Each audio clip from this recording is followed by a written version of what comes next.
Hey there, kids. It's me, Oni the Unicorn. And I'm here to tell you that f***ing your dreams ain't cheap. In fact, it costs a ton of cash to do. So that's why me and the Oh No Radio Show need your help. Just go to the website displayed below and hit us up with some cash, yo. $1, $5, $1 million if you have it to spare. Any amount is appreciated. Well, I gotta go because these dreams ain't gonna fuck themselves. See ya!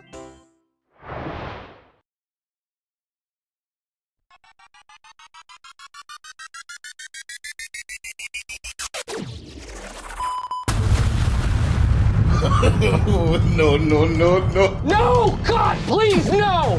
Oh no. Oh no! Oh no. Oh no! Oh, no! Oh no. Oh hell no. You are listening to the Oh No Radio Show. Eat a bag of dicks. Tonight, I'm really excited because I get to introduce to you guys and the world the Pricemaster. The one and only Pricemaster.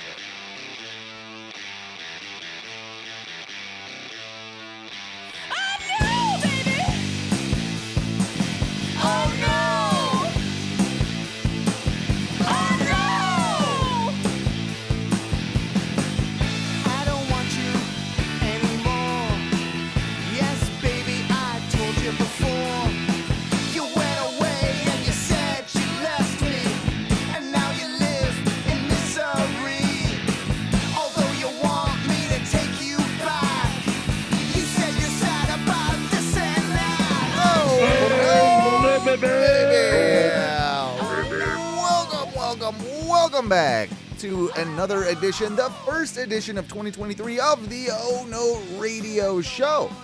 The first edition since our Christmas, since our New Year. We're here on New Year's Day. And boy, oh boy, boys, not gonna be lying when I say I was maybe just a little tad bit rough this morning. What about you guys? First off, did you have the day off? Did you have the, no, you had, Nope. what time did you have work there? First off, it's me, myself, Owen, Captain the Shit Ship, Mikey B, my mustache muse, and Ty, the Lizard Wizard, of course, here with me. But no, Mike, so you had to work? What time you rolling in there this morning? So I had to work yesterday. Today, I thought you meant yesterday. No, I had I to meant work all today. yesterday. Today. Oh, today I was off. Fuck that. Okay. Not Yeah. working. Well, that's what I'm saying. Like, I mean, New Year's Eve, yeah, that's no problem. You go into work New Year's Eve. I also had that off too, but that just was coincidence. So yeah, that's a dangerous thing when you've got New Year's Eve off, then you got to work New Year's Day. Hey, I may have been like a little late, but I got there, and you know what? I did my duties with my job. And I was able to get through my day, and I was a little skeptical earlier. I'm like, oh my God, Owen, you have to make the show. You have to make Oh No Radio Show. You've got to do this. You have to. And I'm happy to say that after a few claws, I'm back in the saddle, baby. I'm ready to go. Back in the Yeah, saddle. let's do it. Onwards. Onwards, upwards, so on, so. Oh, and so you know how I work in, a restaurant. Of course. Well, all week we've been getting calls about, hey, are you guys going to be open for New Year's Eve? And I'm like, yep, totally open for New Year's Eve. Yeah. And people would say thank you. So in the days, like in the last couple days, we've been getting a lot of people who call in and like, hey, can we make reservations for New Year's Eve? And we're like, yep. And like, and you're going to be open for New Year's Eve? We're like, Well, yeah, if Yep. you can make a reservation, then yeah, we're probably going to be. I mean, we're totally going to be open. Yeah. And so they're like, all right, cool. And so we take all their information down. And then like the very end, and some people were smart asking it right away, but we had several people, we'd get to the end of the full conversation. I've taken all their information down. They're like, so are you guys doing like a champagne toast at midnight, or is there something we have to buy into? Like an is there extra a thing or something like Yeah. that. Yeah. Are you yeah, guys yeah, doing like a any package. specials That which is at midnight? and we're like, oh, we're not. We We're- close at 11. Yeah, we're done. Like we're out. We By close then. at 11, dude. We're not. Why would we stay up to midnight? Well, what time have they made their reservations for? Because clearly they can't make a reservation for that late. If you're like, what would be the latest that you could make a reservation? Probably what, like 9? 8, I 8, think, is when we were yeah. like cutting it. That's Like fair. you couldn't make reservations after 8 o'clock. So these people expected in their heads if they made an 8 o'clock reservation that they would still be there at your place of business. This restaurant, Camped out. not a bar, not a nightclub, a restaurant Mm-hmm. at midnight. And okay, so a lot of that happened, huh? Mm-hmm. Yeah. Were people still mad like on the day? Like, oh, what do you mean you're closing at 11? So my boss told me I could go home about 9:15, 9:30, somewhere in there. Pretty early. Nice. Because we had kind of emptied out. Like there was Okay. only a couple tables left, and he's No- like, "Hey, man, Yeah, no need for go everyone. home. Yeah, Go yeah. do your thing." I was appreciative, but there were people who were coming in and were just like, "Oh, cool. We'll take a table. How late are you open?" We're like, 11. Mhm. And they just be like, "Oh, never mind." It's a good pregame, whatever. Get your Yeah. food on. Dude, Get you a can couple totally drinks. get a couple great drinks, get some amazing food, and then go off to do whatever you want. But I think some people just wanted to camp out at our place, and when we told them we weren't going to stay open that late, I mean, I don't blame them if they're coming in at like 10:30 or something for a couple drinks, appetizers, something like that. We're gonna do something quick, like whatever. Like, hey, are you open till midnight? Can we stay here? I don't blame them for asking. It's just you're not allowed to get pissed off, right? Like, like that's the whole. And did you have a lot of that, or were people at least fairly okay this year? most people were okay. I don't think we really had anybody who was, I guess, like pissed off. We had a lot of people like immediately once we tell them, "Hey, we're not staying up. We're not going to be open at midnight." They would just like, "Okay, Turn well, never around and mind. go. This changes everything," Yeah, and they yeah. just leave. I saw it's kind of in our well, and just in our mutual discussions, you're interested in talking a little bit tonight about the invitation to go out with younger coworkers. Mm-hmm. Was this on this night or was this previous night? This was a couple nights prior, and Holiday Ended up- season, people are getting together, work buddies or whatever, going out having some drinks or something. yeah, and the thing is, I only have one person other than my boss who I'm actual friends with, who I would actually say that at work is my friend. Okay. Everyone else is just somebody who I work with. Acquaintance of some description. Yeah, acquaintance. I'm a really like, I guess, nice coworker. Like, I don't think the only people who don't like me in the store are people whose job I make harder by being like very professional and very good at my job.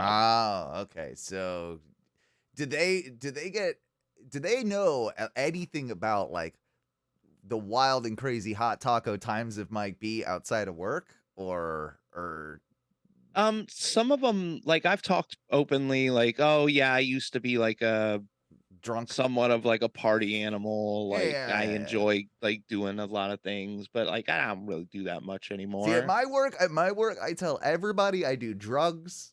I tell everybody I'm drunk or going to get drunk or like everybody knows. Like they're in on the thing. Like because I'm like I'm not lying to you people. Like I'm not drunk right now, but I'm gonna be. Yeah, not yet.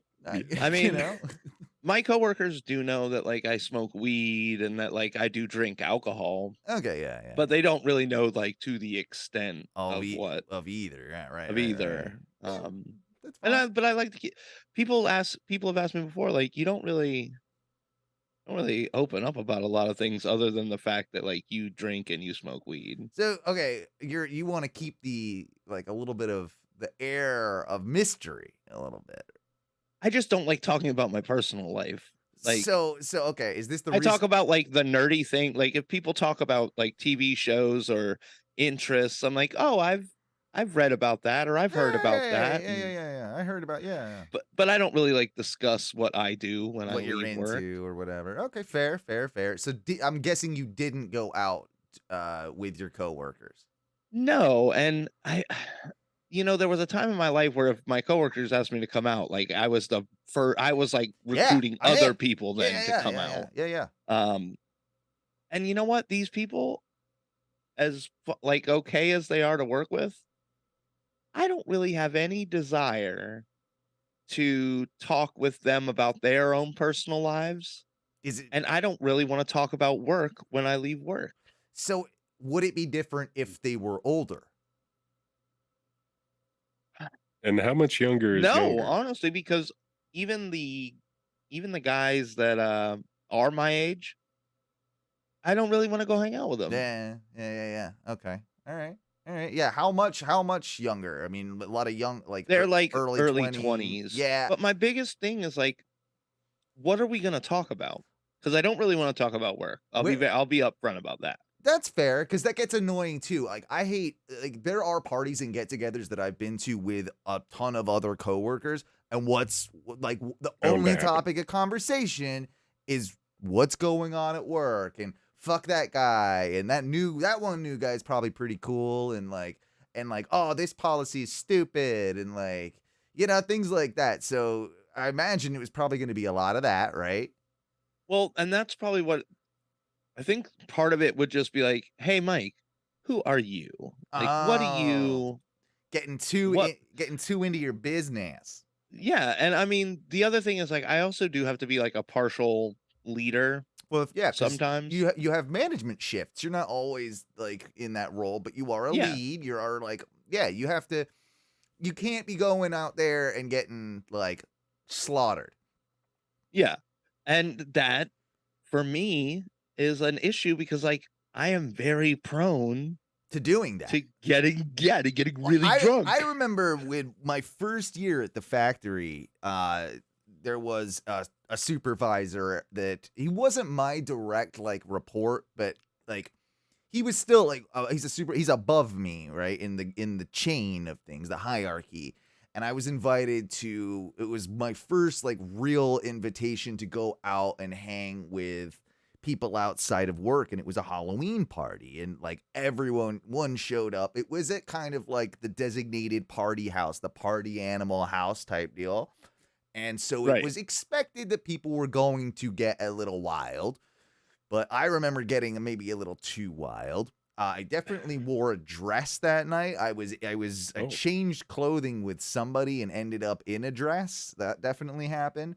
I also to this direct like supervisor, not direct to me, but to a lot of the people there. I remember him being just like, fuck this guy. I think to his face while he's there. I'm like, you kind of suck. I don't think I like you. You're an asshole. And it took years to kind of, I learned repair through that. Yeah. Funnily enough, years later, guy ends up being my boss and hires me into his new department that he's created. So it wasn't all like, I obviously wasn't like that bad, but it did take a while. You don't want to be that guy, I guess, Just saying, mind your P's and Q's. You got to set lines for work people. Yeah, you do. Where were they going, Mike? Do you know? They were going to Miller's. Oh, like good old fashioned ale house. Yeah. Hey, and I'm like, good choice, solid choice. I'm like, man, I like them. I've been to two. I went to ale house. Yeah, like a week ago. Well, the thing is, it's too expensive to go out and just drink a couple beers, because I'm like, well, that's gonna do nothing. Yeah. But I know if I start drinking liquor around these people, it's not good. And one of the guys who is like, we get along pretty well. One of the guys though is apparently who I was at his age. Oh yeah.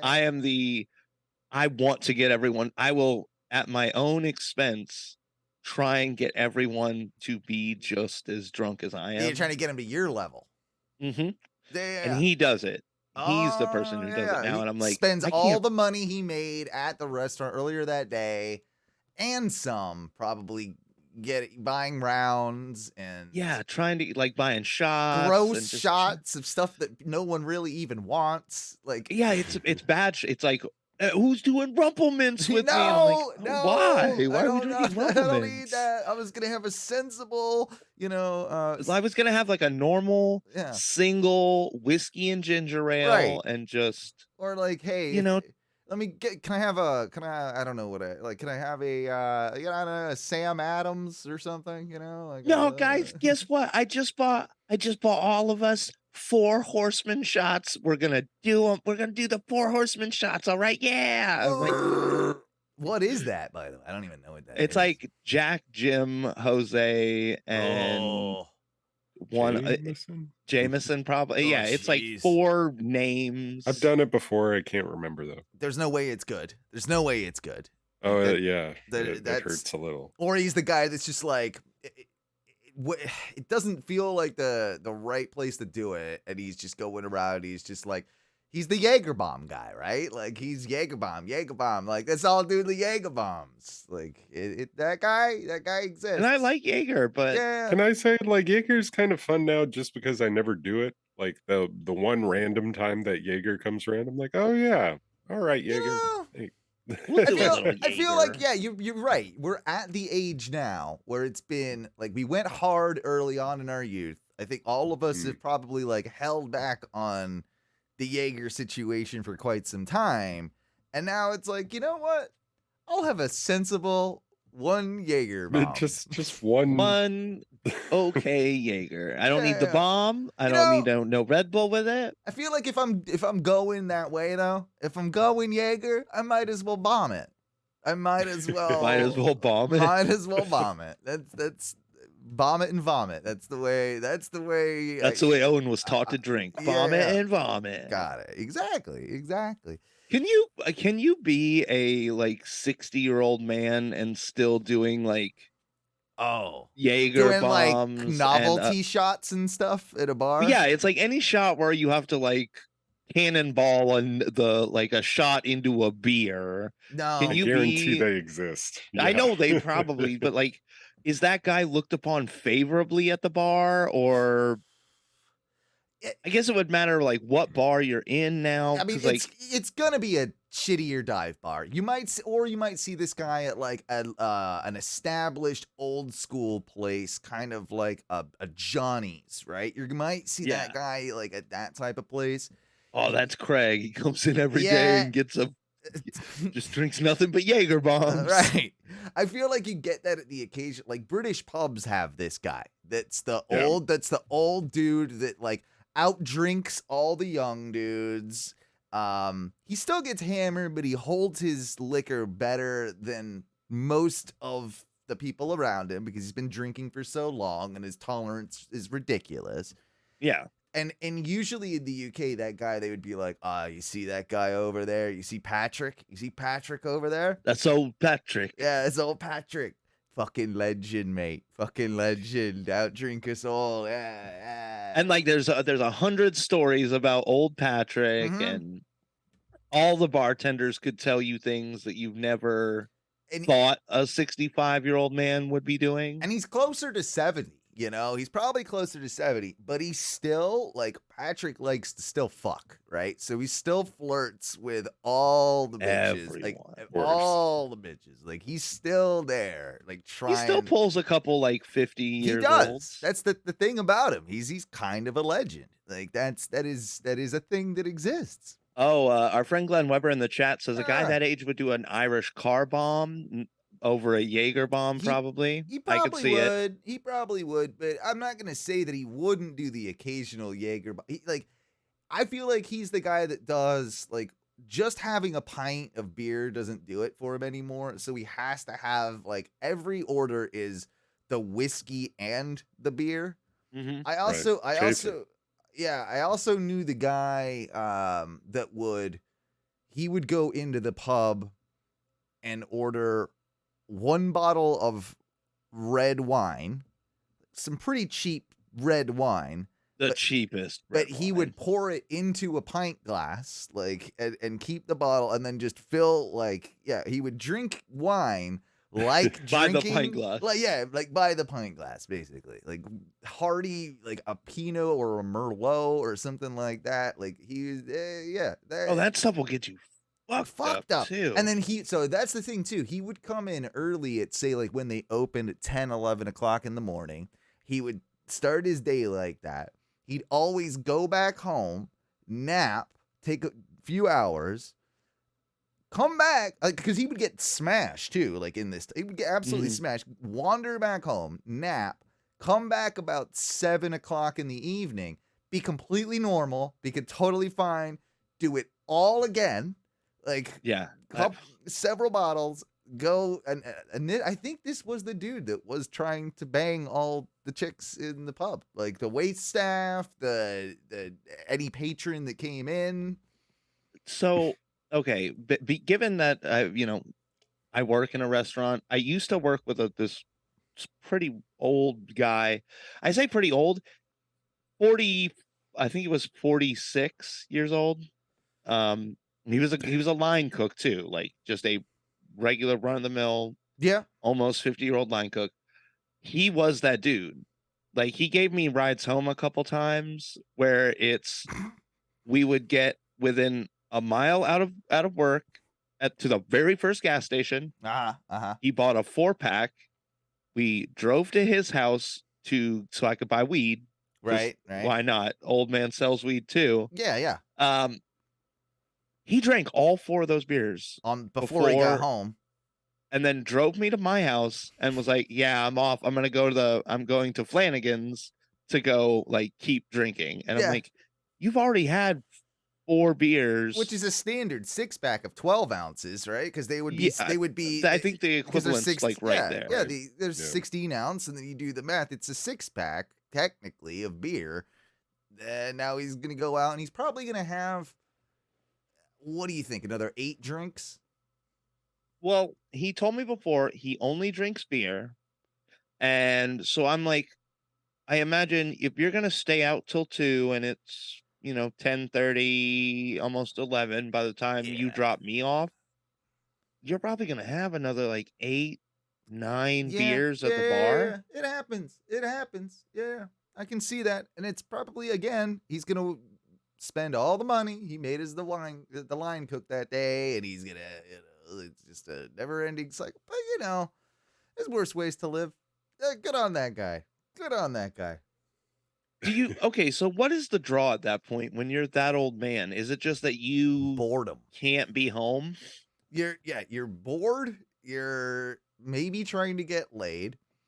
And as Ric Flair just put in his latest documentary, like he went through all these health scares.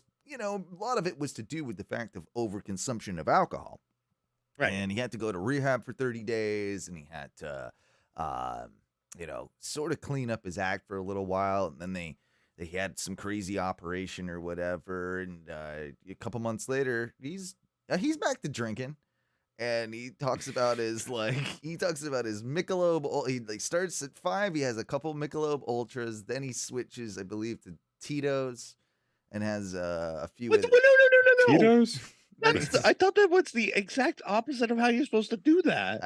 That's what he does, and he likes his Tito's in the evening to unwind.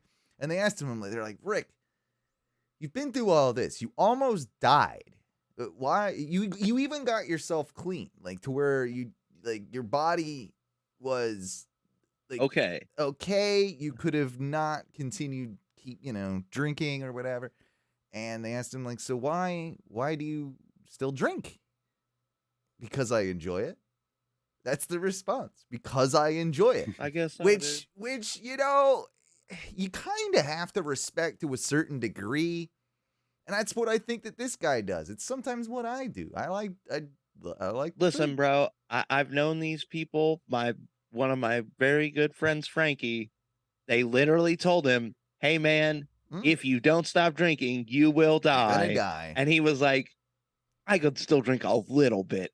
Dead in 3 months." Oh, that's the worst. That's my worst nightmare. That's my worst nightmare. Oh man, I know the future. It's gonna be terrible. Oh, and when they come and tell you, like, "Hey, man, it's pancreatitis. You have to stop." I can get a new pancreas. It's cool. No, you can't. Well, You can, but it's not easy. Well, here's the thing, Owen. Part of you getting that new pancreas is them telling you, "Hey, man, You can't. can't drink anymore." Well, what if I go to like South America? They got like I'll do some tourism. The over, standard like rule across the board is no. no more drinking, bro.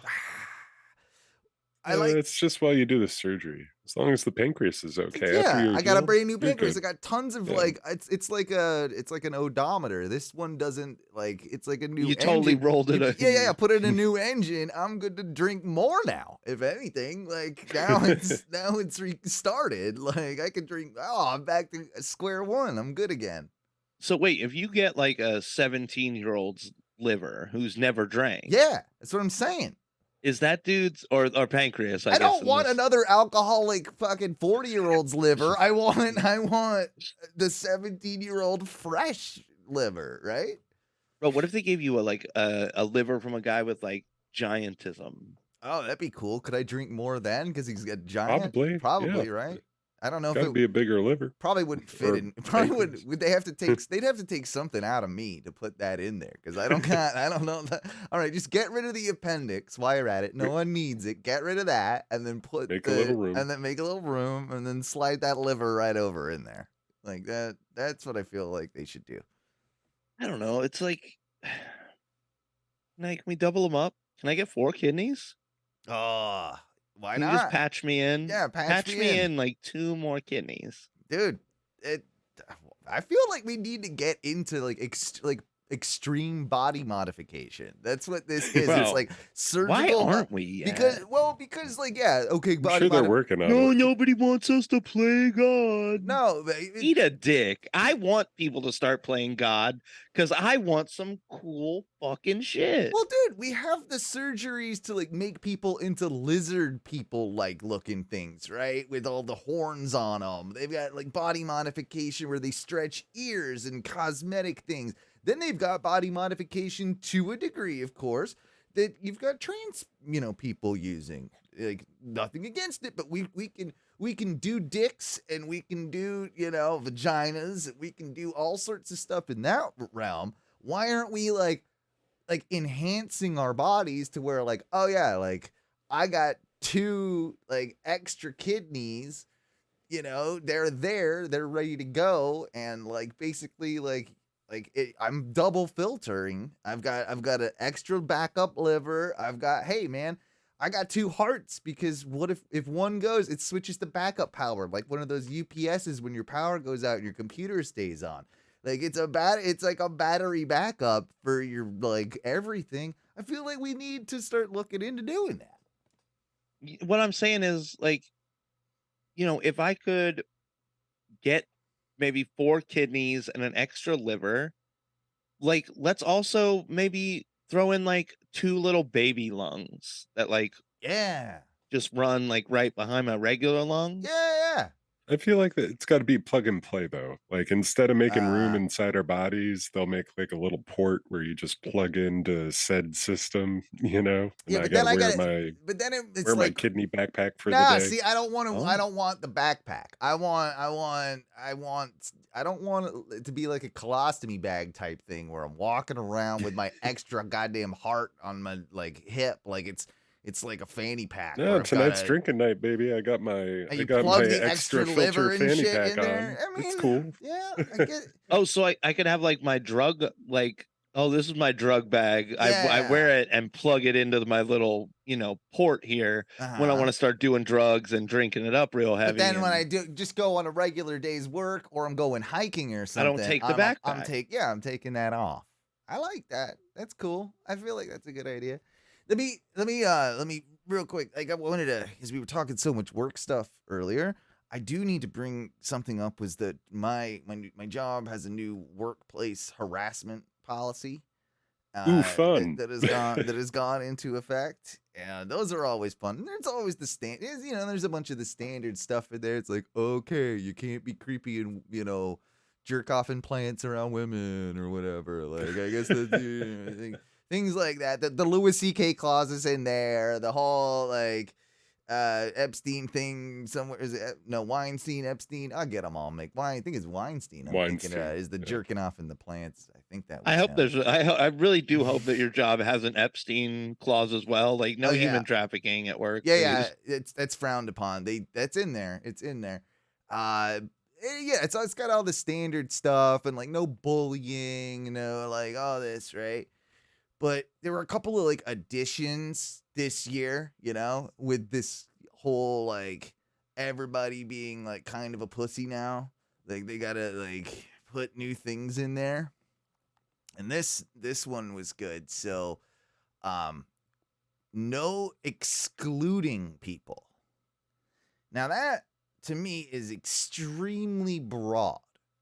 Like what do you mean? So it's like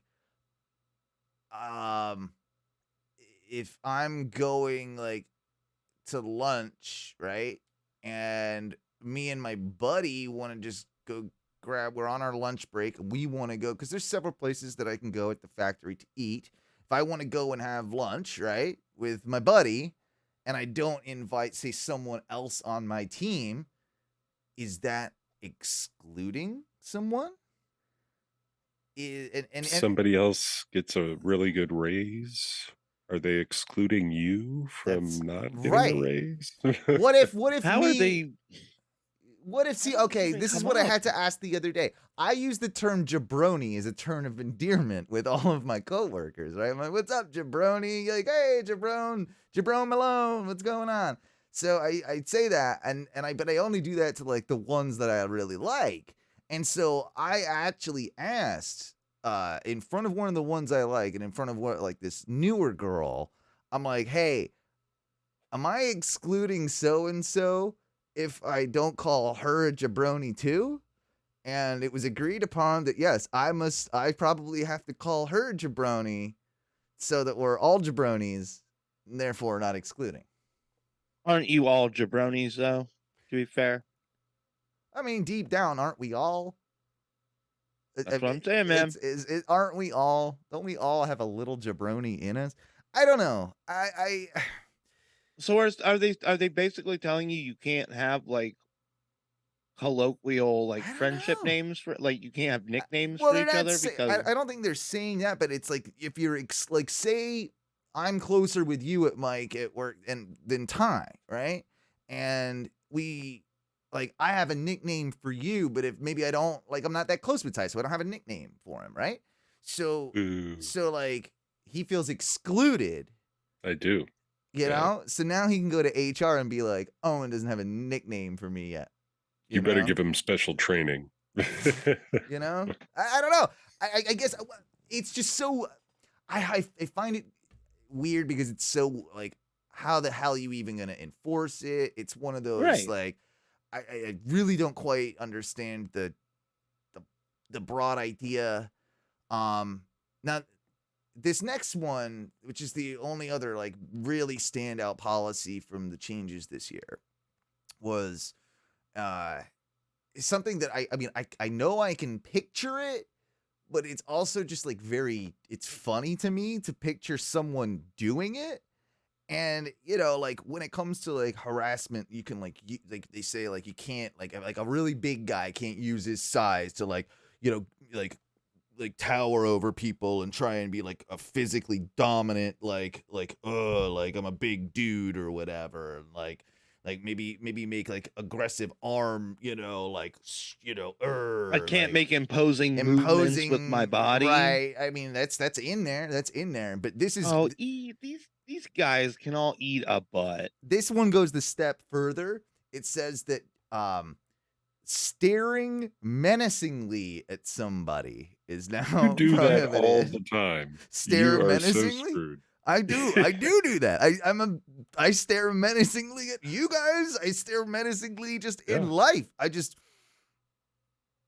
like there's and didn't you just get a raise? You aren't gonna last long. Maybe a couple weeks. But I'm not allowed. Apparently, I'm not allowed to stare menacingly at people anymore, and that's shit, son. Bullshit.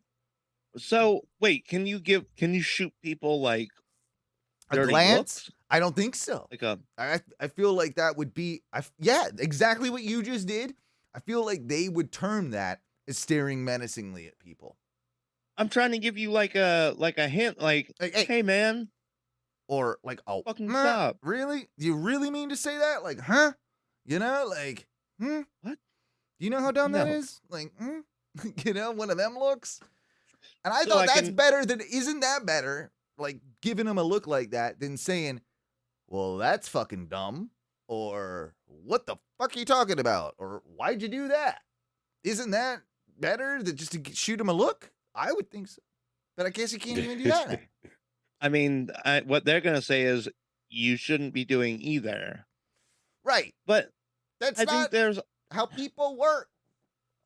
a lot of nuances to like the human interaction at work that you can't just be like, oh well, you can't use these things. Oh, then we're gonna lose communication values.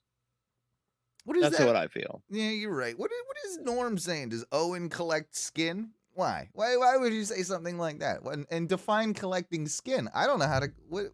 How It would puts the lotion on its skin. do I collect skin? I mean, if you're talking about the scabs I keep in a little bottle, then yeah. But that's just for those are like I air fry them and munch on them. Like, Air fry? air fry man. scab. You know, that's it's always a nice. Did you ever eat your scabs when you were a kid? You ever just pick one and eat one? Yeah, of course. I ate my scabs. Tons of Really? scabs. Yeah. Now I want Both of you guys? Oh, yeah. That Yeah. like I feel like I'll cross. Dude, I think it's I honestly lines think here and it's there, but not scabs. No? Nope, I honestly not gonna think eat it's how that. I grew so healthy and Yeah. Scabby. Well, Ty, you eat your boogers. Like, Yeah, on occasion, sure. Yeah, Not you eat all a of them. booger, but yeah, some of them. I eat all dude. I eat all boogers. I eat a booger. I will eat a scab. You lick your You ever- hand after you come. You get like a cat. I have before. Oh, I mean, you gotta see what it tastes like just one time. Like it comes out of you, bro. Okay, so he's saying that he thinks coworkers think that I'm intense as fucking collect skin. I don't know. I'm not that intense with them. Like So wait. A friend of ours, Crystal Piece in the What? chat says, "Oh my god, I thought girls do that thing where they like they do. taste themselves all they the do time. all the time. Finger in the That's like hot and sexy. That's the thing that happens. no, they I've finger in the butt. You know, a little like loop. You know, Taste the battery. Yeah. Oh, I can't lick the spot where some cum was, but like everyone else can put their tongue in someone else's own in butthole. their butthole. Exactly. Like the double standards that we have. Bunch of prudes Bunch of around here. prudes. Guys. It's time that we get into something I brought up really at the top of the show. And I'm so excited to introduce you guys to the Pricemaster. Because the Pricemaster has been my favorite thing this entire holiday season. It is probably the greatest YouTube clip I've found in forever. And it also brings up so many questions about garage sales, maybe even flea markets or auctions, but primarily garage sales, the etiquette, all within them and what have you. And that's let's take a little just second here to show you what the Pricemaster is, who he is. Pricemaster's so good. Would you like this in your neighborhood if this was happening? Would you not like it in your neighborhood? And we'll describe it as it's going along here a little bit, but I think it's worth us just kind of giving a little bit of a deep dive. What year do you think the Pricemaster was created, Mikey? I feel like the video for Pricemaster, maybe turn of the century. Yeah, we're 2001, 2002, somewhere. But I feel like in that region. Pricemaster himself may have been existent since. Oh, it just said it. We're idiots. It just literally said it. It's okay. Saturday, February 10th, 2001 in Denton, Texas. Here we go. Ooh. Garage sale here. The Pricemaster is he's running this garage sale, the Pricemaster. It's a very well put together garage sale. He's got bunting and Yep. like the little flag strings that you hang around places. Well, let's first talk about like what you look for in a garage sale, right? Like I look for a nice sort of like I like for a good couple of signs. It's positive. Like if they've got like the flag things they've got out there, I like that. I like when tables are like when there's multiple tables of random accoutrement set up. I feel like that this is gonna be a banger garage sale. I mean, it better be. I really do like a good garage sale or a flea market. Flea markets can be a little too much sometimes. Like I like the closeness of a garage sale, if that makes sense. No, I do too. I think it's a good thing too if there's some sort of clothes rack out there that they've Has got to be at least one. hanging some clothes. I like gym equipment out there is always a good sign too. Like I like a little gym equipment, going on. But it looks like these people have an abundance of collectible plates. Collectible plates means that there's some real gems, and they're Star Trek plates. It means they will waste money on absolutely anything. Yeah, and so this is the standard of this, a good garage sale, but this is what the Pricemaster has going on.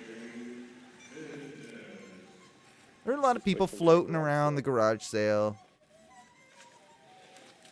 Is that guy playing a harmonica? But this video was interesting, and I later read that this was created. They didn't really know what it was even when they created it, but they filmed it all. They edited it together, and it found its home on Dayton, Texas's sort of public access. They got it on public access, and it ran late night for years and years and years and years. So we've got the opening where it shows a sort of this is what the garage sale looks like, and then it goes to this red slide. And Mikey, why don't you read the red slide here? I gotcha. All right, the red slide reads as such: environments are not passive wrappings, but are rather active processes which are invisible. The ground rules, pervasive structures, and overall patterns of environments elude easy perception. Anti-environments, or counter situations, made by artists provide means of direct attention and enable us to see and understand more clearly. So it's an interesting thing to put at the beginning of this video. I'm not 100% sure what any of that means, if any of it. Do you know what? Does anybody know what this means? I don't know what it means. Does the garage sale bite back? Is this an active garage sale? It is. It is kind of an active garage sale. It is. It's this is like is a why, haunted house, but it's a garage sale. You can buy stuff. Ty, you're getting close. I think this is this guy's way of trying to say that like artists try oftentimes to create, situations that make you think because they are not regular situations.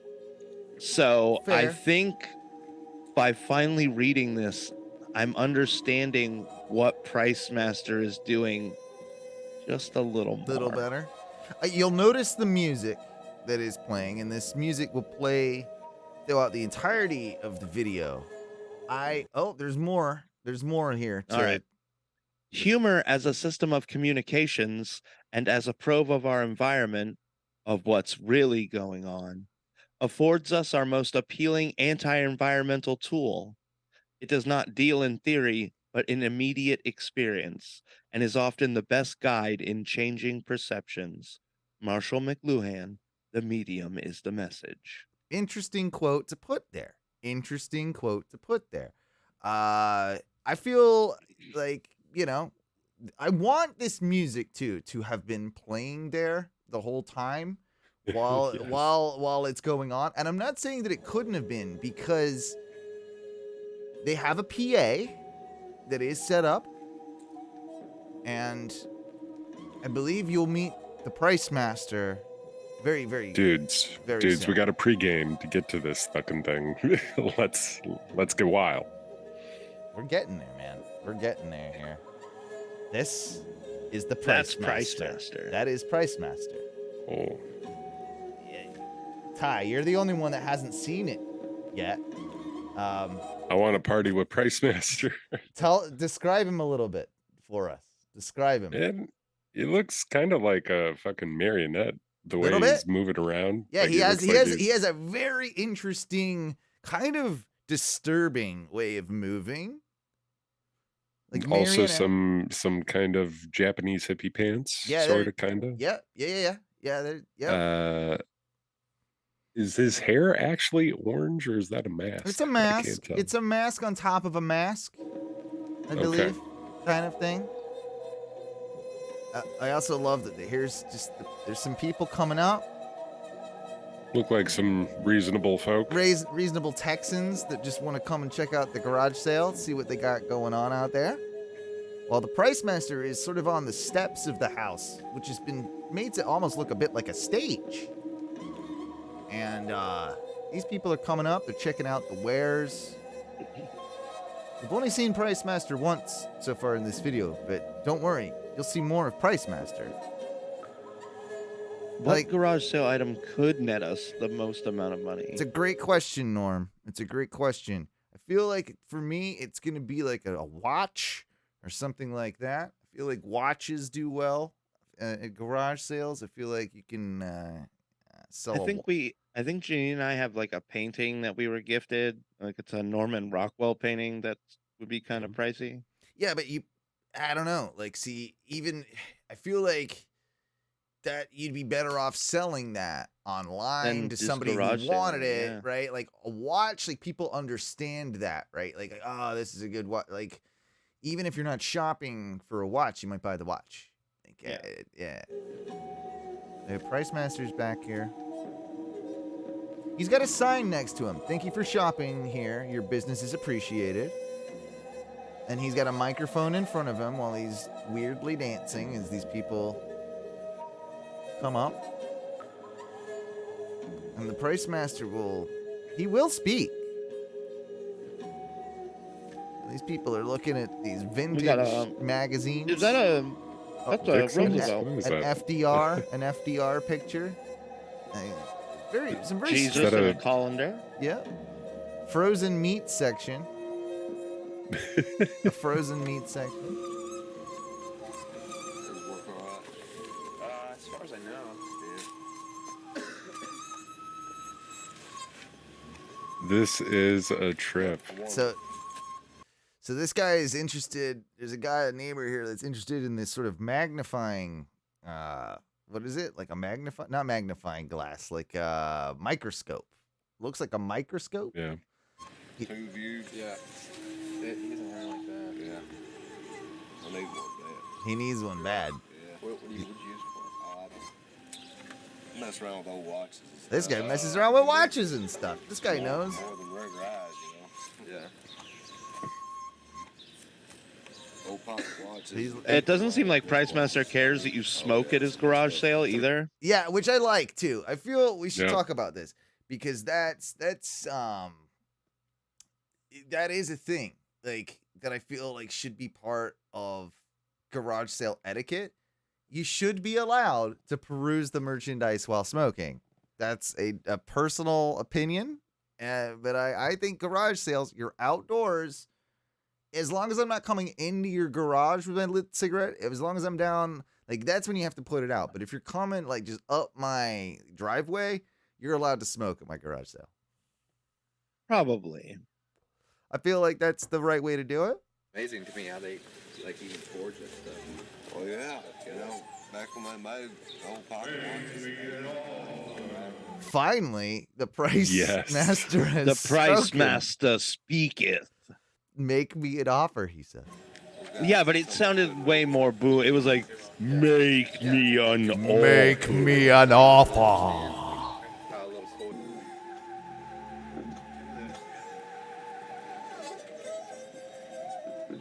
This is awesome. So Pricemaster is just wanting people to, yeah, make me an offer. See, take a check. I'll give you This guy says $17.95, $17.95.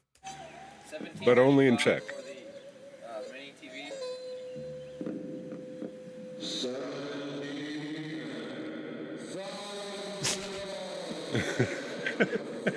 You want $17,000 for that? You want to take a check for $17?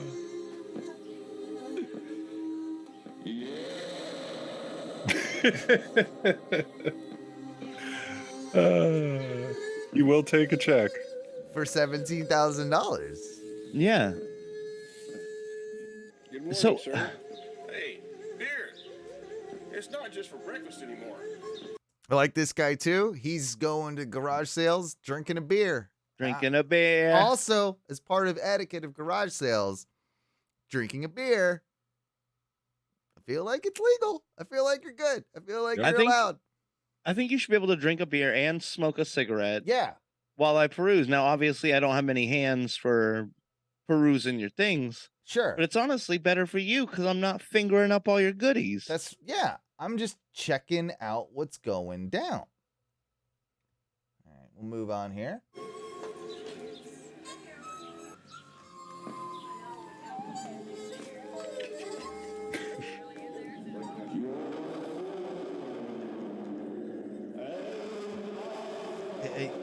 He speaks Spanish as well.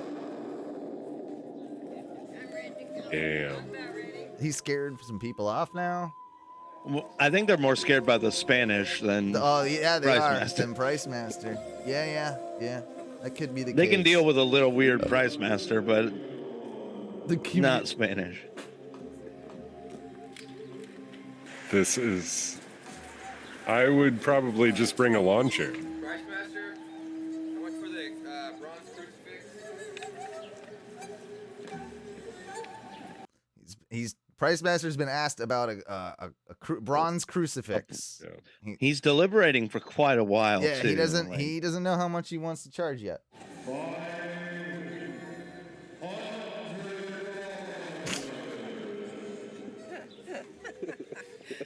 Oh, these are wonderful. The signs themselves are worth it. I'm glad you did it. These old Yes. ladies love the Pricemaster. These old ladies, they're just cracking up at Pricemaster. What are these plates? $150,000. Oh shit. This guy just he can't afford it. He can't afford it.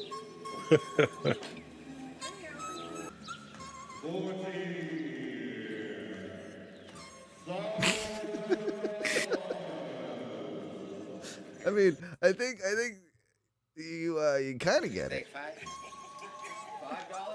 How about 5?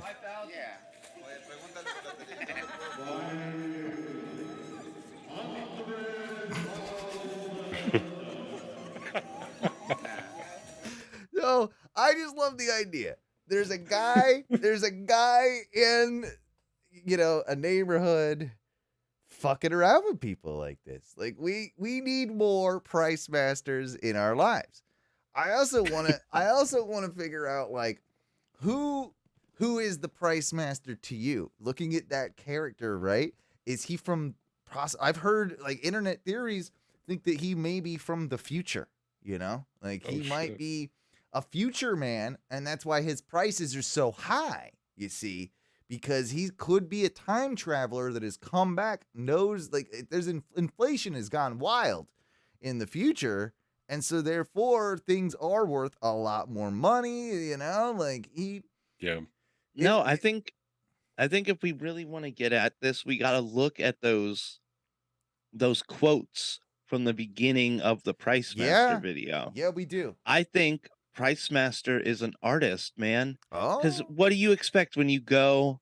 He said about setting up anti-environments or these contrarian situations that would help us defines his art as. That's real. That's real world, man. I'm talking kayfabe, the character of the Pricemaster, right? Pricemaster, the character, he had to have come from. I think. Did you see those legs? They were intergalactical. I think they have that extra little hinge. So they're like he's like like goes to the side. His legs bend outwards as well as and then inward. Come back in. Kind of like a crab man with just two legs. Kind of crabby in a way. And I think he was doing a lot of this. Yeah, he was. I think he's like with those weird leggy things. This could be Space Kangaroo. Space Kangaroo? There's some I see some kangaroo attributes. I mean, I think crab people is on the a possibility with he could also be. I feel like Pricemaster could indeed be a robot. You know, he's programmed to give you the best, price that he can be. Robot's a good guess. That's why he takes a second, because he's asked about what the price is, and then he has to think for a second because the algorithm. It's like when he asks Siri something and it takes 2 seconds, and it's like, I just searched it like all the databases, right? And now Pricemaster has to then okay, I got $150,000. What if Pricemaster or El Maestro de Preseo? What if he's like, that Spanish wasn't for nothing. What if he's like an Incan god? He could be with that gold mask. The gold mask, and that's why he wears the mask too, because you can't look at the face of a god. No, can't handle that. Can't handle that. That's also why he wants a lot of money, because he's a god. And he needs your sacrifices. Maybe Pricemaster has fallen on hard times too. Like he's a god that needs to get rid of his, work, his weight bench and his Ronald, FDR poster and his Ronald Reagan collectible plates or whatever he's got over there. But does anybody ever agree to paying him what he You'll asks? have to watch it. Just go to YouTube, look for the Pricemaster. Everybody out there, that's your homework. He is part of the mythos now of the Ono radio show, because whenever we have to I think ask how much does that cost? Or what should it cost? The Pricemaster needs to be consulted first before anything else. He is part of, absolutely, like the the mythos of our show. And I because I could sit and watch him all day. Ty, I asked you earlier, would you be mad if this guy was in your neighborhood? And Mikey, you? Not me. Shit, like I said, I'd bring my lawn chair. I might try to find a deal if possible, but I want to watch all day. Would you be mad if you actually really wanted something and he kept quoting you stupid prices? Would he make you mad? I do want this Dale Earnhardt coffee maker or whatever it is. I'm wondering how far he'll haggle, because haggling's part of the thing, right? You saw somebody offer 5 afterwards, but that was the end of it. Maybe you just got to come back at him with well, no, that's a bad idea. There is look at it. I think this would get really tiresome though. If this is what this guy does every weekend. Oh yeah. Do you find yourself as his neighbor going out on the weekends because you're like, I can't deal with Pricemaster again. Pricemaster is okay. So week 1, you're like, Doug's doing. That's interesting. Garage sale. Okay, that's an interesting way to do garage sale. But by week 4, you're like, bro, not another weekend of Pricemaster. You see him setting Pricemaster up Friday night. The curtains going up, the PA's being dragged out, the microphone's there, it's ready to go. For you can see him he's standing in front of the microphone at 11 o'clock on Friday with the Pricemaster thing. In his pajamas, doing check, just making sure it's good. $500,000. He's on to his buddy. He's like, Mike, more reverb, more. Turn it up. Yeah, turn it up. Rank it. Yeah. Oh, you porn. There we go. Perfect. I wonder how long too, because I feel like I would like to know how dedicated to the bit he would go, right? Like, how long does Pricemaster do Pricemaster for? Does he come out in blocks? Is he Mexican luchador? Like, and nobody knows who he is other than Pricemaster? I feel like it should be. I want it to be that. Hopefully. Have garage sales changed since we were kids? Are there less garage sales than when we were younger?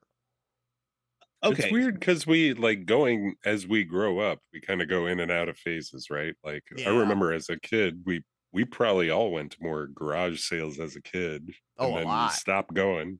I used to love, my neighborhood was a pretty big neighborhood, and it was one of those that had the garage sale weekend thing, right? Yeah, where like everybody would do it, and like it was awesome. Like I'd either like save up my I'd save up my allowance, and I'd get ready for it. Like, I'm gonna buy some total junk at some of these garage sales. Let's go.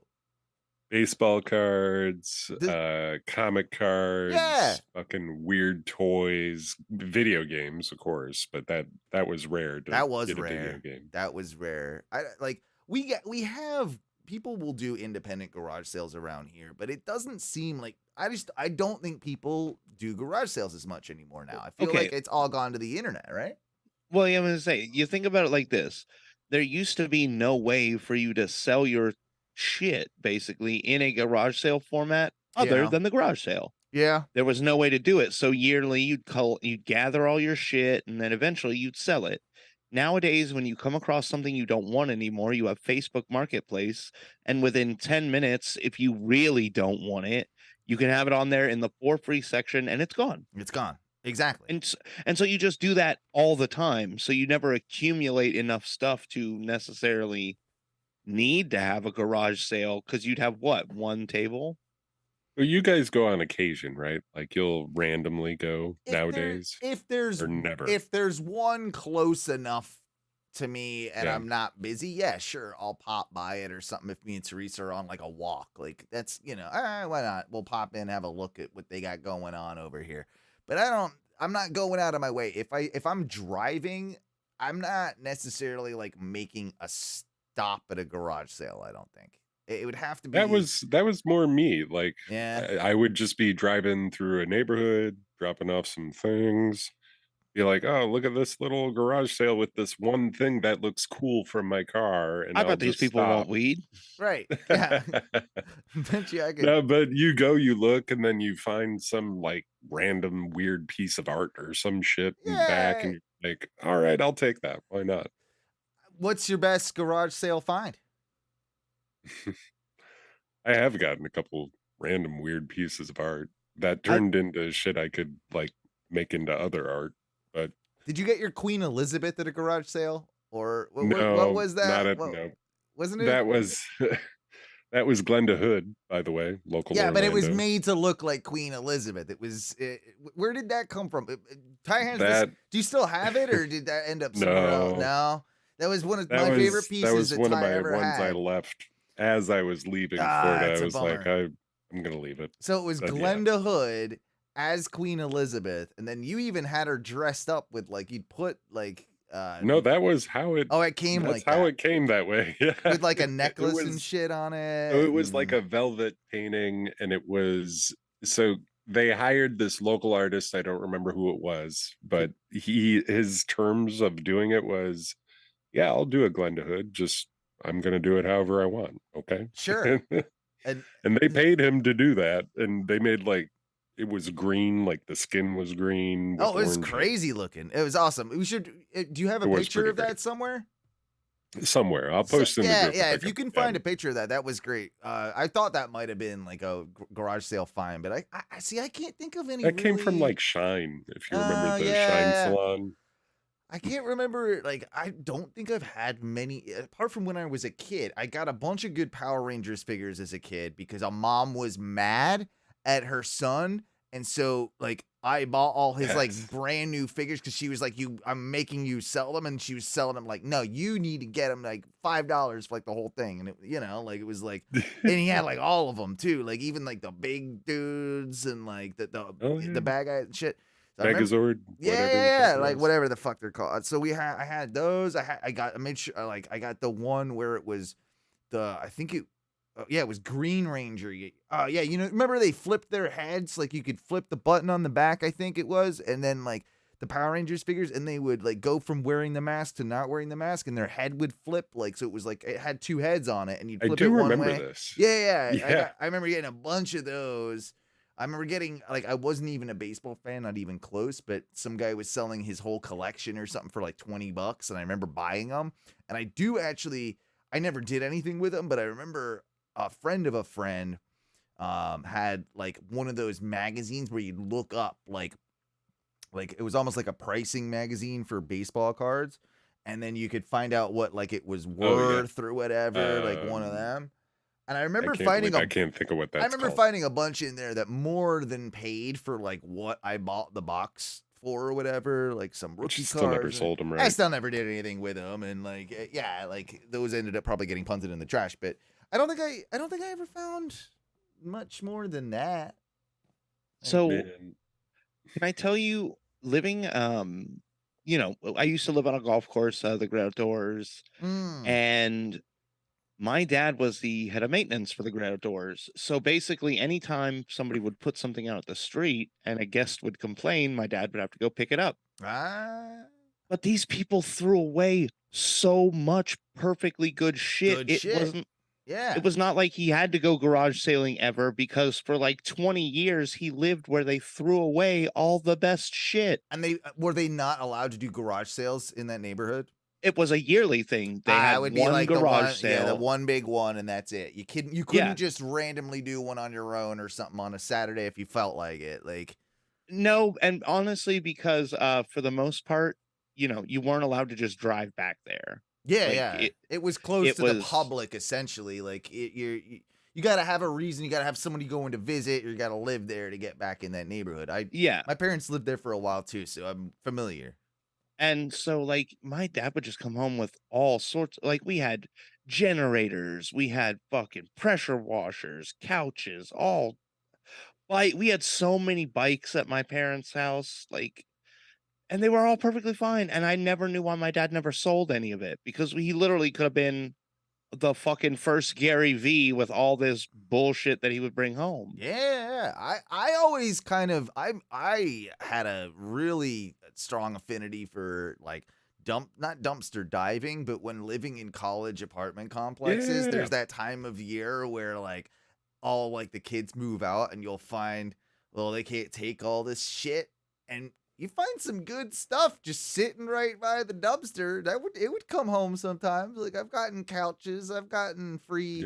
Yeah, but that's not garage sale. That's just like, all right, it's some opportunity here. Like the first one that gets it, and hopefully it's not raining. Like it hasn't rained the night before or something. So you get like the couch that just went out there, or the new coffee table or whatever. I used to do pretty good like that, man.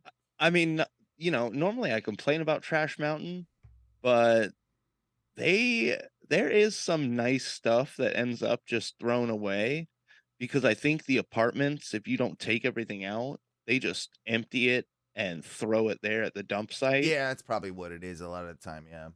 And there's some nice stuff out there, but I am always very wary about picking up or taking any of it, because I'm like, man, I don't know what person's home this came out of, and that might be like you do disgusting. Worry, like now that I've gotten older, like as a kid I would never, or college age, I'd still call myself a kid, college age, kid, I wouldn't care about like, there might be like ticks in this or fleas or like, something like that, like or I don't know, like this might just have cum all over it. I don't know.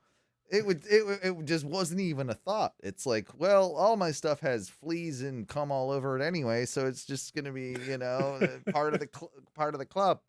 I do like this though from the chat room. Harry Muffson, I found a set of Playboy calendars once. Bought all 5 for $30.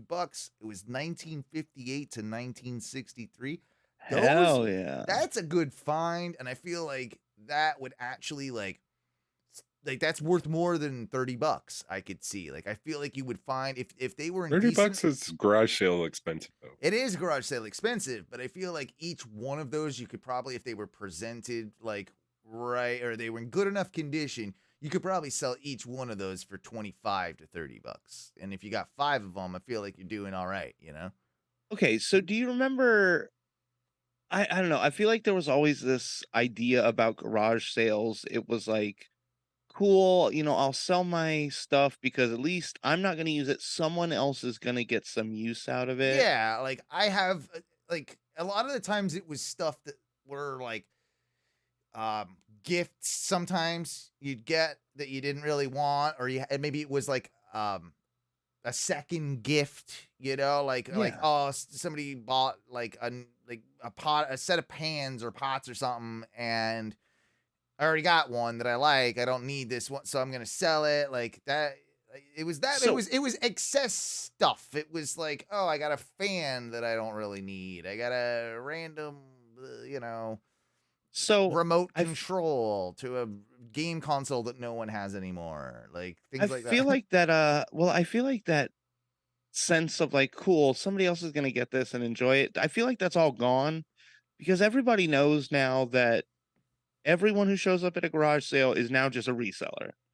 Yeah, see, Like- that's like, and there are people now that go there. They're not looking for just the random thing that they might end up just if they need it purchase on Amazon. They're not buying my wife's old Sewing machine. straightening iron or something like that, right? Like Yeah.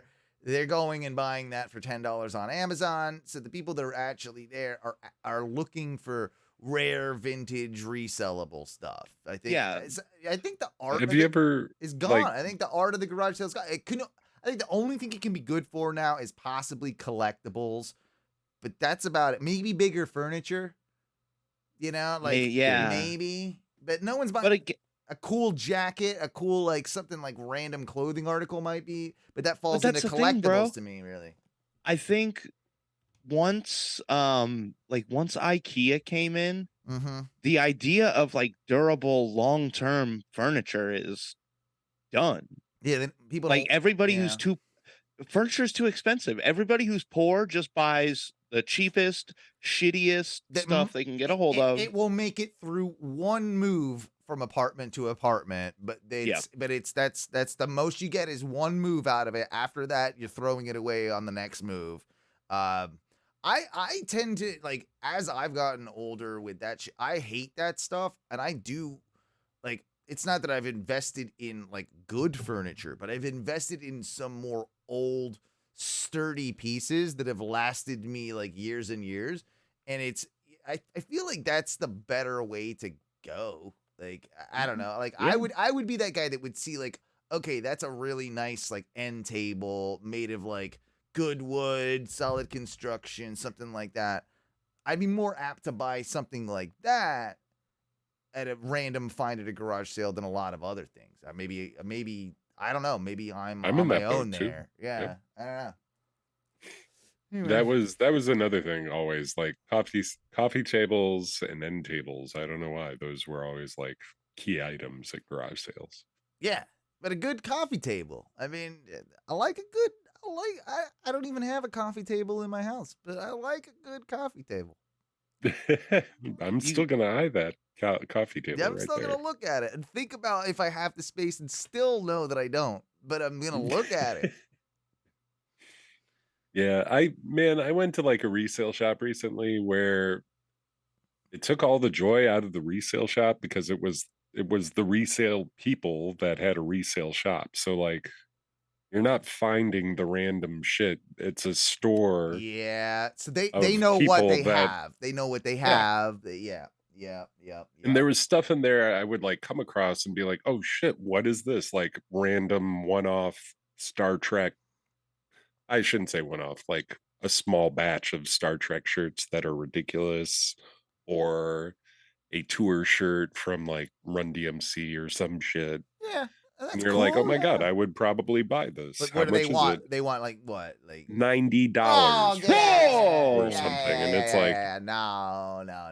you took all the fun out of it. I don't care even if you're making a little bit extra on it, but no, I'm not coming here to spend That's fucking. yeah, that's the type of thing. Like, I think we'd all for something like that be okay. Like, even if it was say 40, $50, it's crazy, but I still think that that's like okay. I understand it a little bit. Like, Yeah. that would make sense. But when it gets to like, yeah, for a t-shirt, 60, 70, 80, 90, like, nah, dog. There Like, was stuff that I probably would have bought if it was something that was normal resale price. You know what I mean? Whatever that may be. But do you remember for a little while, like, I think it's kind of close to what you're talking about, Ty, you saying with the reseller shops, but I want to say 2008 to 2013, there was a phenomenon of the eBay store. the eBay store. Do you remember eBay stores? What's the movie with They the were eBay they were store? independently owned. They would essentially like it was a They'll store sell where your shit like for yeah, you. they'll sell your shit for you. They take a cut of it, but then they could almost like they would sometimes buy it from you if it was something that they thought oh like someone recognized as desirable. They would buy it from the person, then they would resell it for this like even more. I think that's kind of like the same thing, but those have all gone now, right? There's no more eBay stores. Well, it's because back eBay was It was still a bad like idea, right? yeah, Yeah. and eBay was still mildly cumbersome back then. It wasn't really anything that you could do now just because everything is literally so you're doing it from your phone. Back then people didn't have like the camera equipment wasn't Yeah. good enough. So they needed people to like actually take good pictures, actually just like write the description properly, price Yeah. it, do all that. Like people, I guess just even in general, right? Like with technology, they have a good camera. They're a little bit more fluid with how the goddamn internet works and selling things online. Yep. Like now, I think OfferUp and things like that, like those types of apps, like Facebook Marketplace, even right, that killed the eBay store. Yeah, because you don't need anybody to sell your shit now because it's literally take the picture, plug the picture in here, write the couple words, and you're done. Yeah. So no, I found it all interesting just because like Pricemaster sent me on like a wave of emotions of talking about like garage sales and again like all the different like reselling like ideas, but let's go ahead and say thank you Pricemaster as a collective because thank you Pricemaster. Thank you Pricemaster for showing us like that garage sales can be a thing. How much do you think he values this episode, like, or values Oh No Radio Show as a whole? Like, how much does Pricemaster think this is worth? I hope Pricemaster thinks this is worth $1.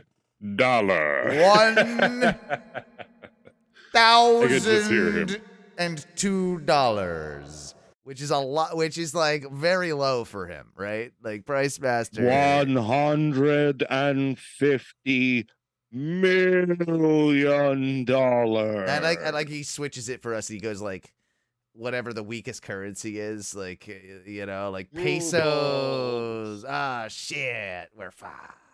Denary. Yeah. Before we go to break and move on with our evening, I do have to say that did you guys get a gift from Tom? I got a gift from Tom. I got some stickers. I got some art too. Yeah. I think he likes me the most because he got me a beanie. But what the beanie. fuck? He got me a beanie, and I don't think I can wear this like literally anywhere, but here on the show. I'll put it on just so everybody. Don't be a can see pansy. it. Well, no, I don't think I'm gonna. I get away with a lot of work. Don't think I can get away with this one here. This is my new Eat a Bag of Dicks. This is my new Eat a Bag of Dicks beanie. Can you check out the That's pretty, impressive. pretty sweet, Oh, it's pretty solid. pretty sweet Yeah. logo, pretty sweet stitching I here. feel like you might be able to get away with that. You think so? I could wear that to the pub, maybe. I wear it to the pub. No, wear it to work. Yeah. You know, I need a bag of Dick's beanie. I could probably wear.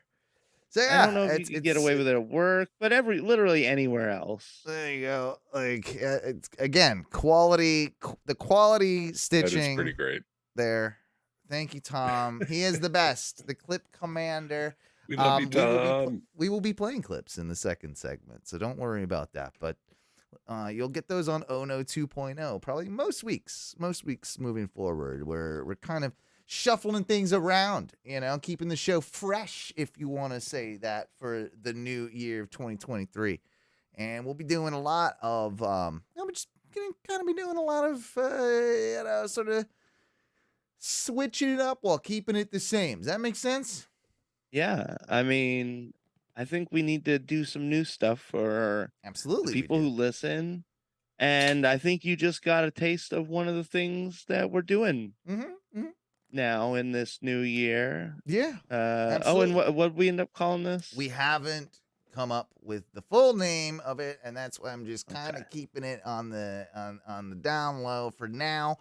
But yeah, we're gonna be moving just in slightly different directions, and I think that some of these things will help us sort of build new listeners, also keep the old, and as we do absolutely go to break, I just gotta say that Hooters is making a massive mistake.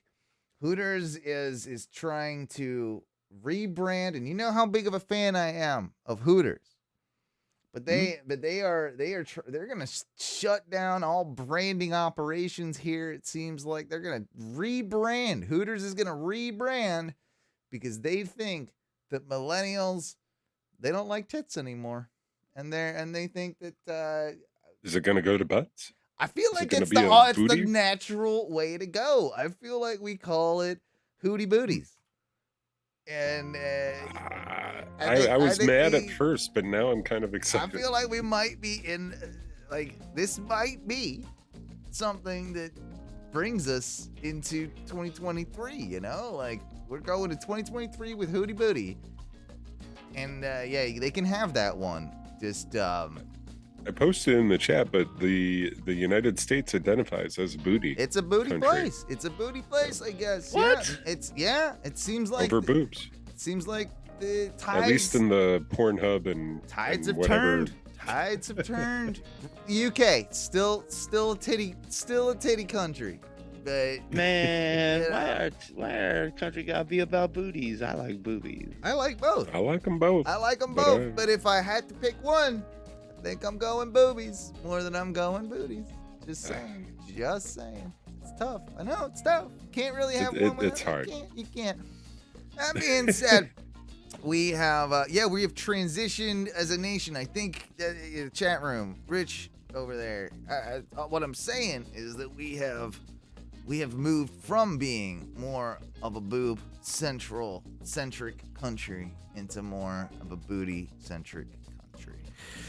Yeah, that's what we'll end this portion of the show with. If you're listening on the podcast, be on the lookout for later on in the week where you're going to get your second dose of the Onrs Radio Show with a little bit of 2.0.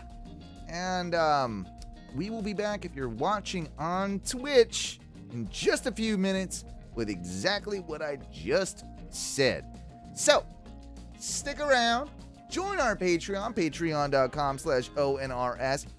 Please, if you're not already in there, hit up the Facebook group, facebook.com/groups/ONO Radio Show.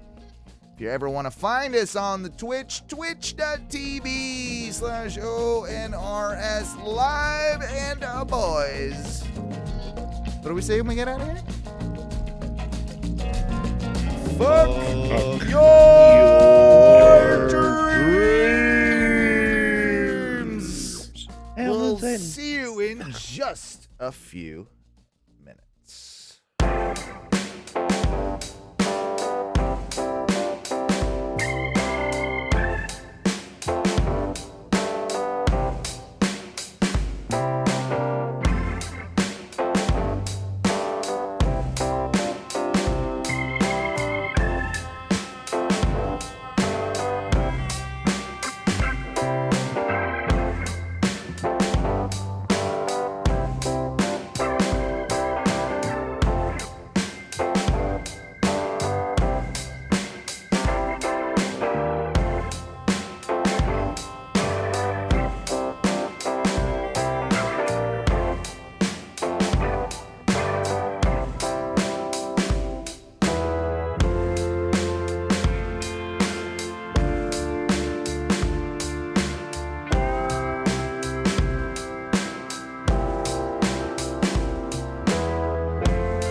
welcome to Oh No 2.0, your second dose of Oh No Radio Show for the week. And I'm still here. My name is Owen. And still with me, I got Ty. He's the lizard. Yeah. He's my lizard wizard. And with us, of course, is our good friend, Mike B. Hi. Boo, Mike B. Yeah, boo that man. I don't know. Boo this man. I don't know if I like Sorry. the way I that love you you, Mikey. were. I don't know if I like the way that you were staring at me. That might have been a little too malicious. I don't know. Stop staring at me like that. Like it's a menacing stare. That's a No circle. Is that okay? No circle. Wait, I'm HR. Owen. I'm HR. Owen, can you be like, hey, what's up, jabroni? Yeah. I mean, it's not menacing, right? It's the opposite. No, that's of like menacing. invite. That's like He's trying to cool. include everybody. Yeah, I'm trying to include everybody in my. No, I don't think. you're Hey, allowed. what's up, everybody? I do want to start doing that when I go to work. I don't know if I'm going to be allowed or how long it'll last, but things. Start doing it without the double V's. Yeah. Like just start coming in and giving them almost like the old 90s, like what's up? Yeah. Coming in and just being like, hey, what's up, jabronis? I wanted to switch gears completely and ask you, Mikey, why you have such an aversion to hot air balloons.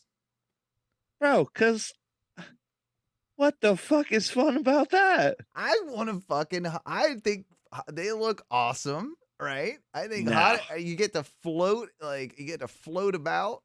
Nah. In a Is basket. it heights? Is heights the thing? Well, I mean, okay, so I'll be open and upfront.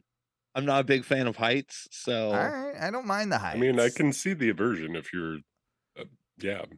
Well, I mean, Good. but for people who don't have like issues with being up in high places, what's the fucking what's so cool about? I mean, just get in a goddamn airplane. No, float about for a while. You know. No, It's look at a fucking picture of some stuff somebody took from an airplane. It's the same thing. Okay, so I look at it like this. Some people like to float around in a hot air balloon. Some people like to just float about and, take a cruise on their motorcycle or maybe their boat, right?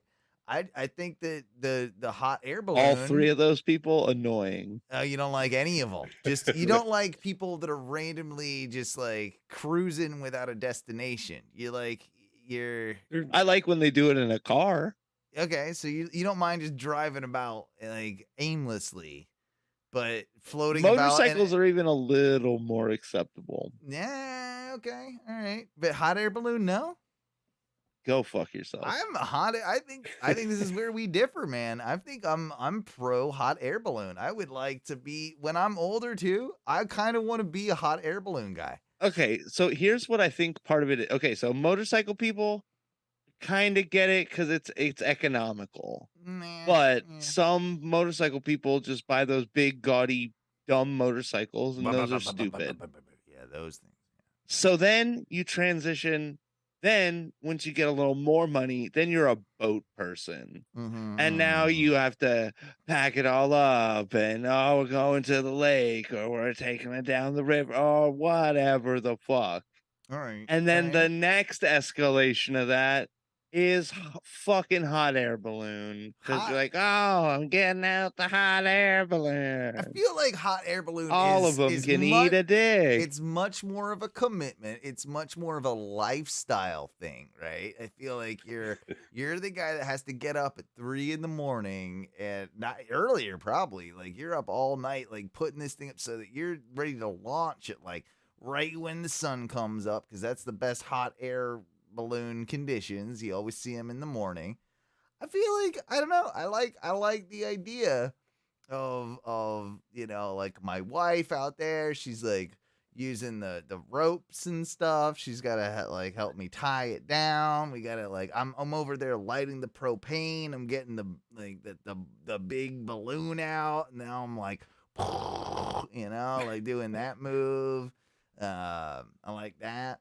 And then we just float around for a while, have a couple beers, a couple claws in the air balloon, float about. I feel like that. I feel It's like a good time. I feel like Yeah, it'd be a man. good time. Like, I don't know. It is one of those things when you're there and you witness it, you're like, okay, that's kind of cool.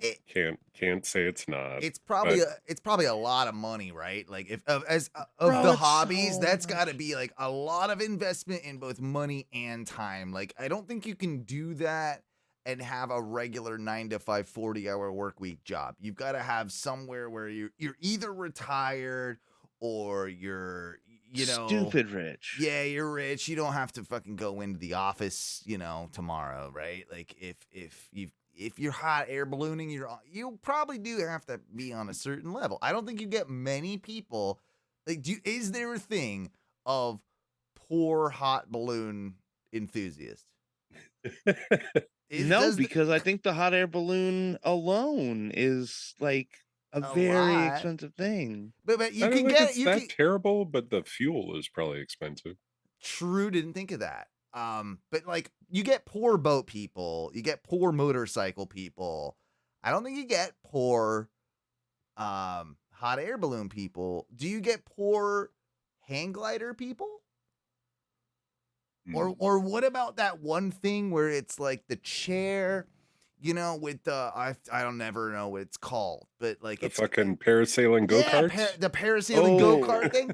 Is that we got those up here a lot. I see them cruising around and I'm kind of jealous. I want to do that. I do want to try it once, but I am terrified. I have an old friend I haven't talked to in years and years and years. And maybe we can get him on the show because that would be an interesting person to talk to. Somebody like he does this as a like it's a weekend hobby type deal. And he's got kids and stuff, and he goes up there and he's taking his kids and shit like up there, like he's getting them into it. But I feel like that, like, again, I think you got to have some money, but I feel like for some reason, go-kart in the sky, cheaper, more people that are poros do it than the poors will do that more than they will hot air balloon. All right, so guys, do you want to know what the like entry level hot air balloons cost? Yeah, hit me up. 20 grand. Okay, just to get started, just to get even. And here's the other thing. You have to one, get a license. Oh, you do? You have to have a pilot license? Or yeah, is it a special hot air balloon license? You have to have a hot air balloon license. I didn't know that. I thought I seriously, this is how dumb I am. I thought that anybody could just buy a hot air balloon and go flying about willy-nilly in a hot air balloon. Now that's just for a person. That's for like a personal, like 2, maybe 4-man. What would happen if I built my own and I started floating about? Like, would I get in trouble? The FAA would come fuck your ass. I guess you're right. Yeah, you can spend. You could spend $100,000, but if you're spending that much, then you're buying like a commercial hot air balloon that holds like 8 to 10 people. Yeah. That's what I want, though. I want to do podcasts up there. I want to bring you guys up. I want to bring my friends up. I want to be able to have like, start doing the hot air balloon podcast. Yeah. It sounds terrible, by the way. It's all just like that does sound real. Yeah, real it's bad. a lot of that. So how long do you think a hot air balloon lasts? Oh, what does that mean? Like the balloon itself? What's the life lifespan? expectancy of a hot air balloon? I'm gonna go that you get 6 years out of a hot air balloon. 6 years. They're rating it in hours. Oh, well, that's. I mean, I don't know how to do it in You hours. already just realized how fucked this is. So what? Like 500 hours. 500 hours of hot air balloon. No, more than that. Like 2,000 hours of hot air balloon time. Ty? 1,000 even. 1,000? That's it? Ty says you get 1,000 hours of air ballooning. More than that too. Owen says 2,000. Yeah. Now, mind you, this is for your standard $20,000 personal air balloon. Oh, your entry level personal hot air balloon.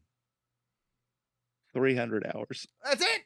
That's all I get for 20 and grand. then you have to replace the balloon. 300 hours of fun. And yeah. I mean, And now, Well- is the FAA demanding that I do that, or can I just like just patch? Fudge, you can I fudge in can't- 300 hours. Well, I mean, if it's got a little hole, I can put like I'll stitch it up, right? It'll be Like, fine. Safety pins, like some, like it'll be fine. Like it can't do that, I guess. They're. I mean, I'm assuming you also have to have them like inspected and. All right, no, Mikey, can you look up how many hot air balloons exist in the United States? Like, how many do you think are out there? How many hot? I guess if everybody needs a license, they have some form of Yeah, they would tracking. know, right? They would know. So it's okay. Do you think it's more than 100,000 people with hot air balloons? I got a number. You got a number? Yeah. All right, I'm gonna guess it's about, in the whole country, 60,000 hot air balloons. I don't think there's many more than that. I think it's a dying art. I don't think there's many more than that. I think it might even be less. It might even be less than 60,000. I was going to say 72,000. That's a good. All right. You guys are both way over. There's only roughly 3,000 hot air balloons in the U.S. and there's only somewhere between 5,000 and 6,000 registered air balloon pilots. And they say even some of those don't all actively fly. Okay, I'm getting into this. This is my new thing. What, are you going to try and make hot air ballooning cool again? Yeah, bro. Absolutely. I'll be up there in my Trekkie, flying around, podcasting, having parties with my friends in the sky. Can I get a hot air balloon that could lift me in like a small room, so I could live like in the sky? I mean, it'd be a fuel-intensive process, but I feel like you could technically do it. You just whiz around the planet, bro. Like, oh, where am I? Oh, there's China. Like, there's the ocean. Oh, there's Mike B. He never lives anywhere too long. Yeah, he's just floating about, out and about, floating around. Can I also mention too, just about the trackies real quick? I got a tracksuit, another tracksuit for Christmas from Teresa's mom, only because she listens to the podcast, knows about Tracky Boys, and it was the cutest thing when I talked to her on Christmas, and in her Spanish accent, she says, Tracky Boys! Like, I can't do her accent or anything, but she knows about the Tracky Boys. She knows about the Tracky Boys. She got me a track. She got Teresa a tracksuit as well, because she didn't want Teresa to feel left out. It looks great on her. So we've got a Tracky girl in the club now. Shout out to T's mom. Yeah, she knows what's up. She definitely knows what's up when it comes to trackies and stuff like that. Moving forward, I had to ask you this, Mike, because I had a terrible, not a terrible restaurant experience, but I had a situation where I'd like to see how you would handle this. I was at the old Outback Steakhouse. Ooh. Went out to dinner with, of course, Teresa, her dad, and Teresa's sister, and we went and got two bloomin' onions. We decided we weren't in the mood. We just wanted our steaks. Right. We wanted a couple beers. We did. I'm always. You've already ruined your Outback experience by admitting that you didn't bloom an onion. I should have bloomin' onion.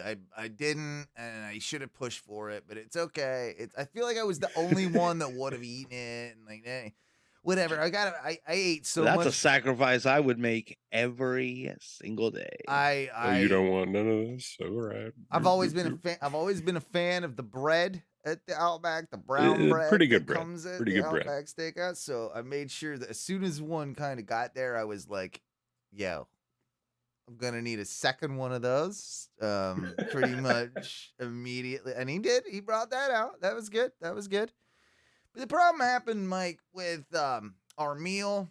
And meal comes out. Me and Teresa's sister both happened to get mashed potatoes with our steak. That was one of the sides that we chose. I didn't want to get fries. I wasn't in the mood. I wanted mashed potatoes and the mixed veg. So they bring it out, and the plate has everything but the mashed potatoes on both the plates. And they say, we're running a little bit behind. In just a couple minutes, we're going to bring out the mashed potatoes. Sorry about that. Okay, not the biggest deal in the world. They're going to bring me out a bowl of mashed potatoes, whatever. That's fine. Mashed potatoes never came, Mike. Mashed potatoes came for one of us. And then they said, we're still behind. Here's one mashed potatoes. We don't have another mashed potato. And this was like 10, 15 minutes. I'm almost done with my steak. And now they want to bring me out my mashed potatoes. I'm like practically done with the whole meal. Mm-hmm. And I'm like, so what? Am I supposed to eat the mashed potatoes for dessert? Because this is like, I understand that you're giving me the thing that I technically ordered finally, but it's not like that, right? Like there's certain meals, and you know, like you want the potatoes with the meat, with the veg. You want it all together. You don't want like this thing alone on its own fucking thing. So yeah, I ended up, you know, causing a bit of a fuss. And You're a dick. There was a manager that did come over, and he comped me about a $19 meal because you're a dick. I don't think I'm a dick though. I paid for a fucking meal. You didn't give me that And you meal. got a meal, bro. No, I did get what I paid for. I didn't get my goddamn mashed potatoes. How the fuck didn't you? You got your steak, your mixed veg, and a potato. No, I didn't know. But no, I didn't. Not until I was done with the meal did they come out and try and give me the mashed potatoes. It's like, that's ridiculous. Owen, okay, so here's why I won't agree with you, because I'm one of those weird people that will eat, like, I'll eat all my steak and then all my vegetables and then all my potatoes. No, you're doing it wrong. You're doing it wrong. Okay, so I've done this too in my career where it's, you know, hey, fries are going to be out in 1 minute. Okay, send the rest of the food and then we'll bring them fries in a minute. At some point, it does become egregious and it does kind of wreck up a lot of people's meals. Yeah. We don't usually buy a whole meal for that. We will discount something. I feel like that was, honestly, yeah. I feel like, you know, and then here's why I'm not complaining too much. They made it right. They did buy the whole meal, but it was also like, hey, I ordered horseradish with my steak that never came out with the steak. I reminded the waiter of the horseradish that never came out, and he literally brought me horseradish when I was done with my steak. I said, what the fuck do you want me to do with that? Because and you can say, oh, well, you could have just waited to eat your meal. I would have been waiting 20 minutes letting a meal get cold in front of my eyes had I not just eaten it. So I'm not about to do that either. Plus, I'm fucking hungry. Like, I want to eat my goddamn steak, wanted my horseradish, I wanted my mashed potatoes. Yeah, goddamn right, they should have. Was it really busy? It was, no, we went early enough. We got there around 4:00 in the afternoon on a Friday. Like, so it was before the rush. By the time we left, it was absolutely packed, right? Like, and we were only there an hour and a half. Like, something like that. Yeah. Average time that you'd have a goddamn meal. But no, like, I'm not. I would have taken, like, hey, here's a couple beers knocked off the fucking receipt, or here's you know $15 knocked off, something like that. But yeah, they didn't necessarily have to comp the whole meal, but they did. And so both, I think that's a spineless manager. I would have fought me. You would have fought me. Yeah, you would have. Well, I would have been like, steak. "Well, sir, those guys." I mean, you got the potatoes, didn't you? And when you said like, "Well, yeah, but I got them late," and I'm like, "Oh, yeah, bro, that's not what I asked." But literally, like, about to put my fork in the last piece of steak that's going to enter my mouth. Wait, had you not eaten the last bit of the steak? Oh, one bite, man, one bite. Oh, you got your potatoes before the end of the steak. You suck. You no complaint. Your complaint's invalid. No. Was there a broccoli floret still on your plate? There were no vegetables left on my plate. Oh, so you went through and devoured all the vegetables first. Right, because I'm trying to like wait a little bit of time so I can maybe get my mashed potatoes to eat with my steaks. So I'm gonna eat some more of this. And then when they came, you were still finishing your steak. So I think it's all timed out perfectly. I think you guys you motherfuckers think that the customer's always wrong, and I do, yeah. And you know, sometimes that's right. But here's the deal. You know what all you restaurants have done? You've raised your prices and lowered the class of service that you give to your customers. Now here's the thing. We did not lower the class of service. It's Yeah, you nobody will work in a restaurant anymore. Well, they need to get fucking robots to do your Bro, jobs. I am literally waiting for the moment that restaurants are not a thing anymore. I mean, I can't wait. It's probably a thing. It's probably a thing. In our lifetime, there will be less and less and less if this, if this continues, if wages continue the way they are and stuff like that. I do think that that's a possibility for sure. You're going to be served by robots here, folks. And guess what you can't do? You can't berate a robot. Or you can, they just don't care. They just don't. Yeah. In fact, it's what I like to do is berate robots. Like every robot that I encounter of any kind, I like to berate them.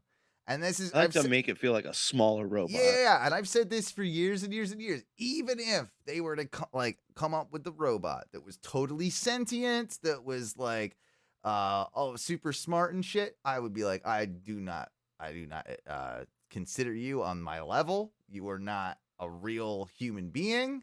You're a robot, and therefore I am better than you, and fuck you. See, Owen, and while I do like that mentality, that is the precise mentality that makes robots hate us and want to exterminate us. Well, they'll have to get over it because we have the off switch. So there you go. Like that's what if it's any sort of robot, it is worth its weight.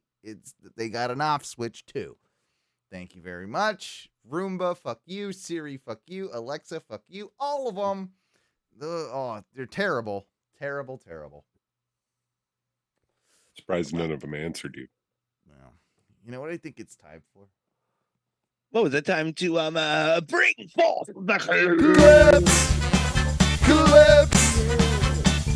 You know you want 'em, baby. You know we got 'em, baby. You know you want 'em, baby. You know we got 'em, baby. Clips.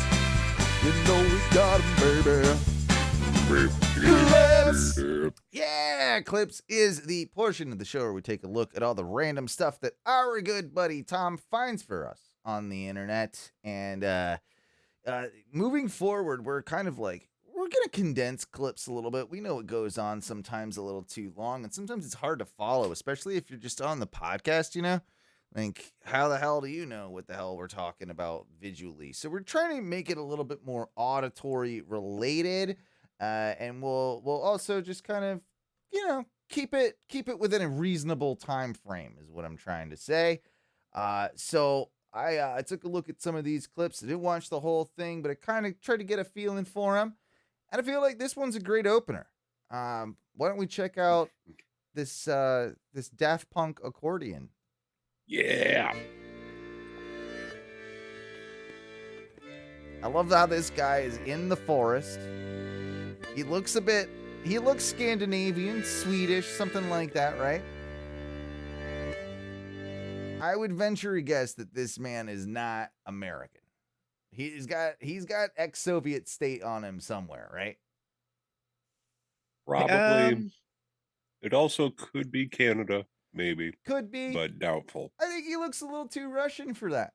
Like, I think, and he's playing the accordion. He's sitting in camo. He's sitting with his hood up. He's got a mic. He's got a couple microphones out there for. He's got a level of depression on your face that you can't achieve as an American. I think you're right. I think that's probably, Mikey. That's probably why I feel that way. But it's a nice sounding accordion, Nice. It is pretty banging, actually. Yeah. It's just nice.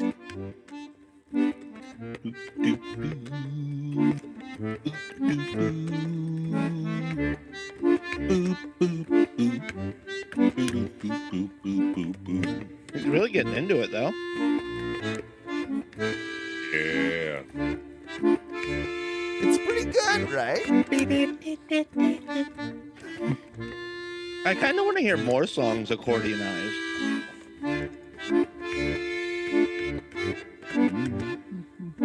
It might not be the right time.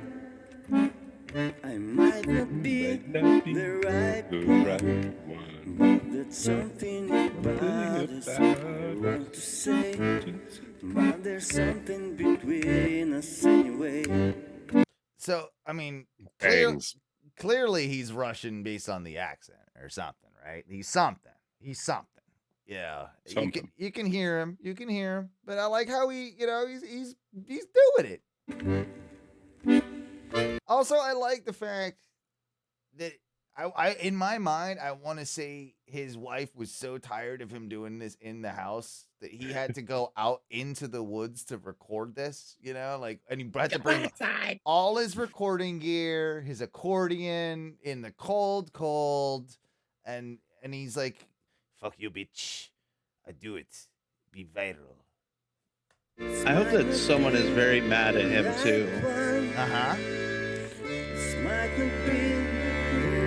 The right time. But there's something about it to do. Some kind of secret I will share with you. I need you more than anyone in my life. I miss you more than anyone in my life. I love you more than anyone in my life. I miss you more than anyone in my life. Well, now he sends this to her, and he the chick that kicked him out of the house, his wife, he's like, "I was writing this for you, in my heart, my soul, and I had to do it in the forest, in the cold. I hope you enjoy this. I take everything I say back." He's singing such sweet lyrics that he's over it. He's fucking fuck this bitch.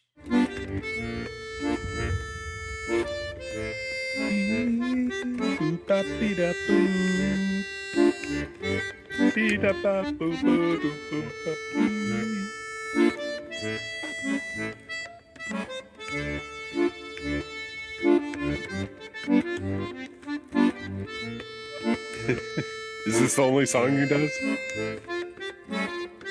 I hope there's more of him. No, I mean, there might be. Maybe we'll see more of him later down the I dig it, line. though. But that was our first clip. I liked it. I thought it was good. I thought it was. I was really. I could use more Daft Punk. Yeah. Me too. I could. Yeah, I feel like enough time has passed with me and Daft Punk that I can kind of like. I can entertain a bit more Daft Punk again now. Yeah. It's about time that we do that. Check this one out. This is real. At first I thought it was one of those like, oh my God, here's a Tim and Eric, here's a thing. It is actually real. This is from like the late 70s, early 80s. And this was like he was like a reporter in a local news market. And he was just blown away by the fact that this new thing, the Weather Channel, had just launched. And he was just like, he thought it was just the most ridiculous thing. What do you mean, weather? Like all the time? Like weather? All the time? So he came up with his own, and it's the Time Channel. Check out the Time Channel. Hey, folks, welcome back to the Time Channel, where we give you the correct time all the time, every time. Let's take a look now at our national current conditions. Well, here they are all over the place. You've seen it down here in Miami. It's 8:38. It's 8:38 in Georgia. It's 8:38 in Kentucky. Oh, looks like the data's missing from Dallas, Fort Worth. No telling what time it is down there. Oh, here it comes now. It's 7:38 in Dallas right now. Wow, how about that? And it's also 7:38 in Kansas City here. It's 6:38. Oh, all along the Rockies. 6:38, 6:38, 6:38, 6:38. Looks like they're just stuck out there. 5:38 in Malibu, 5:38 in San Francisco. Let's take a look at the update now. Here come the latest times. This dude's a genius. This guy is a genius. He's a If this guy did this, if he did this for more than even one day, he's the smartest man I've ever met. 40 in Malibu, 540 in San Francisco, 540 in Albuquerque, all along around Tucumcari. Oh, Dallas updating now, 740, 740, 740, 840 all along the East Coast. And of course, once we get out into the ocean a little bit, it's income tax time out there at 1040. Let's see our 24-hour forecast. Oh, he did a 1040 Damn. joke. He did a 1040 income tax joke. This guy's got the goods. This guy's got the goods. I also love his hair. I love his suit. I love his mustache. I love his whole presentation, his demeanor, outlook, and charisma. This man, we need to track this. We need to track this guy down for an interview one day. Well, we can't, Owen, because he's too busy fucking everything. You're probably right. Now, where we take a look at exactly what the times will be 24 hours from now. Looks like Miami, a lot of depression down there, no people working. Oh, low times. Here's hard times, Allentown, Pennsylvania, right? And the big time, New York. Up here in Milwaukee, it's Miller time. And we're living on Tulsa time down here. And, of course, out in Hollywood, it's going to be showtime, folks. Let's take a word now from our local sponsor. Who's giving him money? Let's see. Let's see. I don't think it's going to be a real sponsor. Oh, wait. Time Magazine? The Isn't it Time? The KGB today. Isn't it about time you read Time? Of course, the Time channel is sponsored by Time Magazine. That makes complete sense. Yeah. I mean, I think that was all right. Good ad. Good stuff. Good stuff. Good stuff. It's time to look at our local times here on the Time channel. Let's start over here at Texarkana, 741. 741 here at McLackluster, 741 Fort Smith, basically 741 in Tulsa right now. Down here, Sand Springs, it slipped, run away something, who knows, it's 741 down there though. And up here, Gag Me with a Spoon, this is Gage. Look at that, 642. Those people are behind the times, I know this. Oh, you see what he's doing. I think this man's a genius. The Time channel, we need to bring it back. I feel like the Time channel is something we need, and how we've let that slip. We need to get back on the Time channel. This is a joke that I think we could legit get away with redoing. We could probably do it. Just do this gag. Let's just film this gag again. Yeah. Let's move on here a little bit though, and let's check out Phil Minton with his variations. So I don't know what it is really, but it's obviously Kunst am Düsseldorf, German. It's from a real series of actual recordings. I don't know if this is is it supposed to be an art piece?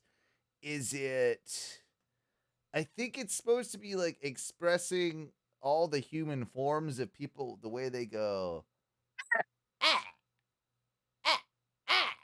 right? I think that's what it is. Well, he's like in it because his face is fully contorted right now. Yeah, so, I mean, just watch it. You tell me what you think it is. That was...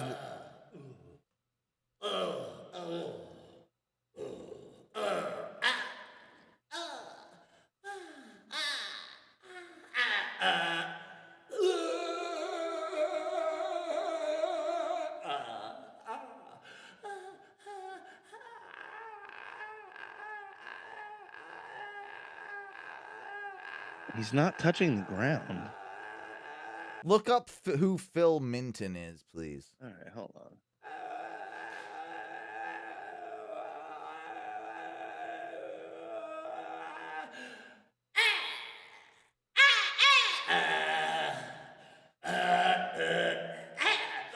All right. Phil Minton is a British avant-garde jazz / free improvising vocalist and trumpeter. This isn't music.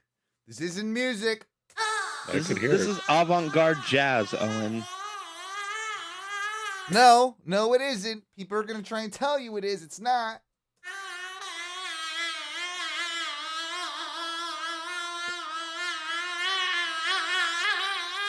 It's not music. It's not. This is vocal improv, bro.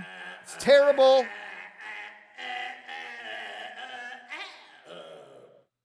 I might go see it. I don't know. Maybe. Not Hey, doing it. babe, listen, this dude, he's coming in town tonight. He just makes a lot of weird noises. It's going to No. be weird. Let's No. go. No, not doing it. I'm not doing that one. I'm not. I think, honestly, it's time for our final clip this evening. And we're going to go with something to cleanse our palates, of course. My good God. I knew, and we've played some of his, classics over the years on the show. I knew Jackie Chan was a singer, and in Japan he's got a lot of songs that have been out there. We played some of his more ballady stuff, I think, in the past. I didn't know about this one. This is My Little Girl. Jackie Chan with his hip hop song My Little Girl. I think you guys are really gonna dig this one. Bring it on. I mean, fuck yeah, already.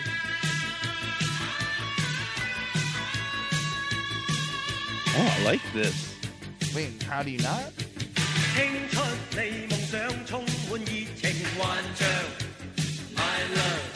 All right, so just real quick.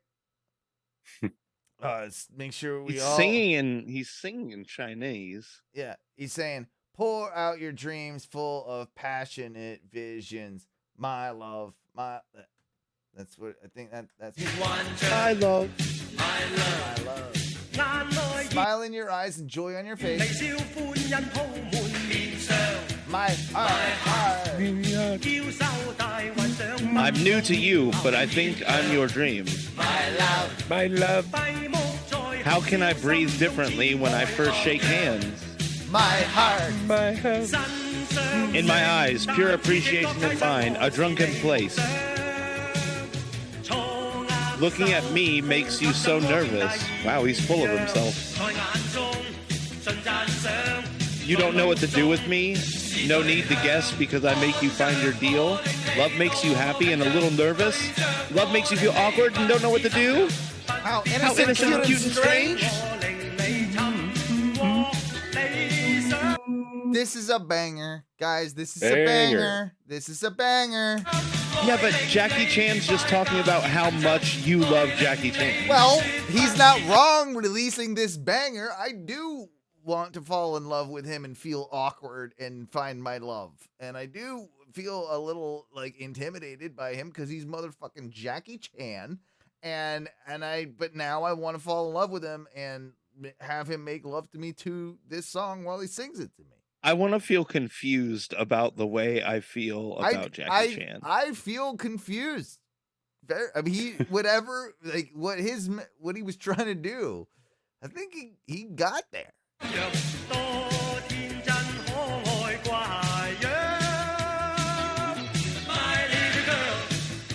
No.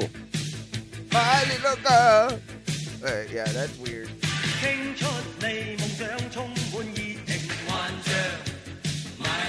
My love. Your face. My heart. I think that last lyric was something about coming on her face, but I missed it. So I'm new to you, but I think I'm your dream. Jackie Chan, how full of yourself are you? He is. Look at that hair. That hair is pretty dope. I would be pretty full of myself too if I was Jackie Chan. Thank you very much. I love.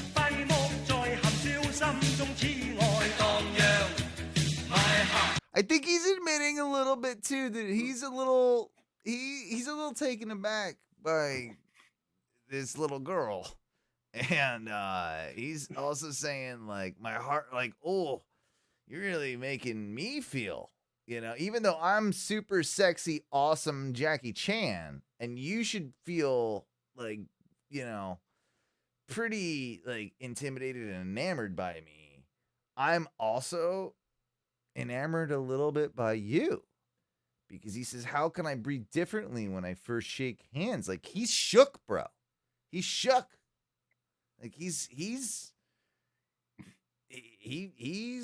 finally found someone that is good enough for Jackie Chan, and that's hard to do, you know.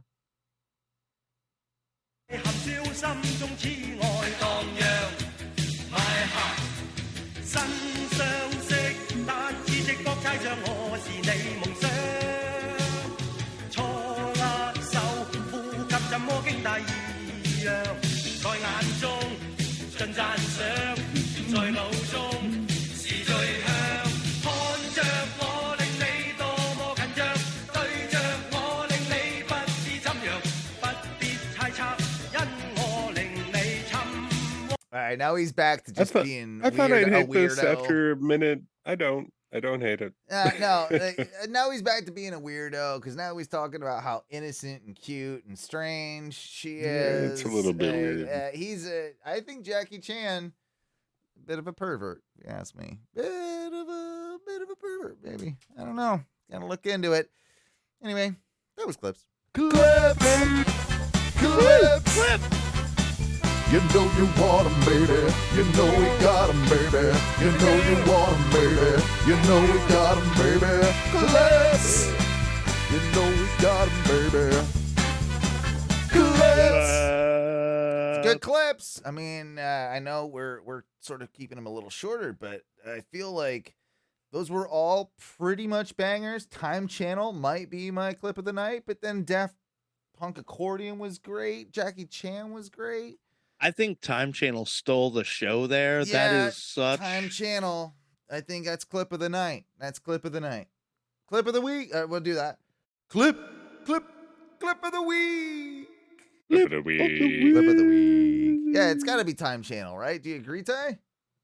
Oh, Man, Daft Punk Accordion's hard to get out of my head. But Time Channel. Overall, Time Channel. Yeah, I'll go with it. It's probably got to be. So, do you want to move into our kind of final thing for the evening and get a little bit into some irrational irritations? Oh yeah, baby. So we gotta thank our good buddy over at Waxing Lyrical. I think he's starting that thing back up. Our good buddy Mark.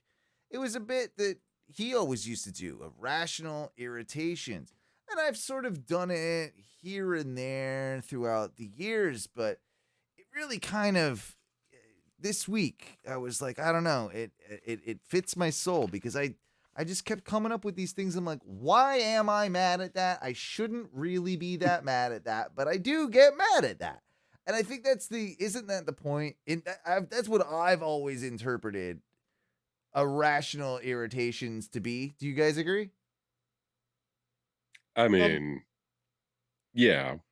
Yeah. Well, how else do you interpret it? Is I guess my question. I mean, I think it's got to be things that are inconsequential, but that still just bug the ever-loving piss out of you. Yeah, I don't even know if it's bugged the ever-loving piss out of me, or if it's just like, again, it's an irritation. It's just like I don't know. It's something that's, again, it doesn't mean that much. Ah, shit. Sorry, 1 second. Whoa. Sorry, hit a thing. I hit the wrong button there. And my military music started playing. So no, like, irrational irritations deserve royalty-free ska. And that's what they're gonna get, right? Because it's gonna keep us happy with some royalty-free ska. And they're all things that we know, and maybe some bother us more than others, but I've got written down, maybe we'll do like, I'll do one, you'll do one type thing. You want to bounce back and forth? I don't know. Like, it's just the way I'm going to do it. So the number one on my list, it is something that, it's funny because when I finally brought it up to Teresa, it was like months after it happening because of a shitty product and probably a shitty sort of installation. But I finally complained about the shower curtain liner in our shower, which she had put up. And when I finally complained about it, she sort of chuckled because she's like, I would have expected you to bitch about that thing way before you actually did. Like, it took a long time. But it was always making me mad, but I'm like, I'm not going to bitch out of it. So it's the shower curtain liner, right? The plastic, it's a cheap one, and the magnets must not be strong enough, and the thing fucking likes to just, like, basically wrap, like, around my leg and, like, touch my shoulder, and, like, it, like, when it touches me, it sort of clings. It's, like, a cheap one, and I think we've got it, like, hung too high, and now I could do a lot of things to fix all this, for sure. But she's the one that hung the shower curtain and put the liner in, and it fucking annoys me. It, like, does this thing where, it's always, like, on my thigh, and sometimes it's touched my balls. It's touched my genitals before, which I don't like. So I don't think it's supposed to do that. It's something that maybe it's a rational irritation, but, like, I should just fix it, but it keeps happening time and time in my life. And that's my first nomination for irrational irritation of the week. Okay, I can I'll go next. Do you not ever have that? You've never had that happen? I have had it happen, and I don't really enjoy it. Okay, so I'm not crazy. Only because it does, like, tend to just cling. Like, it touches you and then immediately just like flips right on you. But Owen, my irrational irritation, old people and how they're always tiny stepping everywhere. Tiny stepping old people is a thing. It's definitely a thing. They move super slow because they're tiny stepping. If you get to the tiny step point, just go wheelchair. Give up the dignity and go wheelchair. Okay. So I get mad at old people tiny stepping, but I also get more mad at adults that shuffle their feet. You know what I mean? Shufflers. Do you know what I mean? Well, just pick your damn feet up. Yeah, I see a lot. I just see a lot of shufflers in life these days. There's more shufflers than people that are actually walking.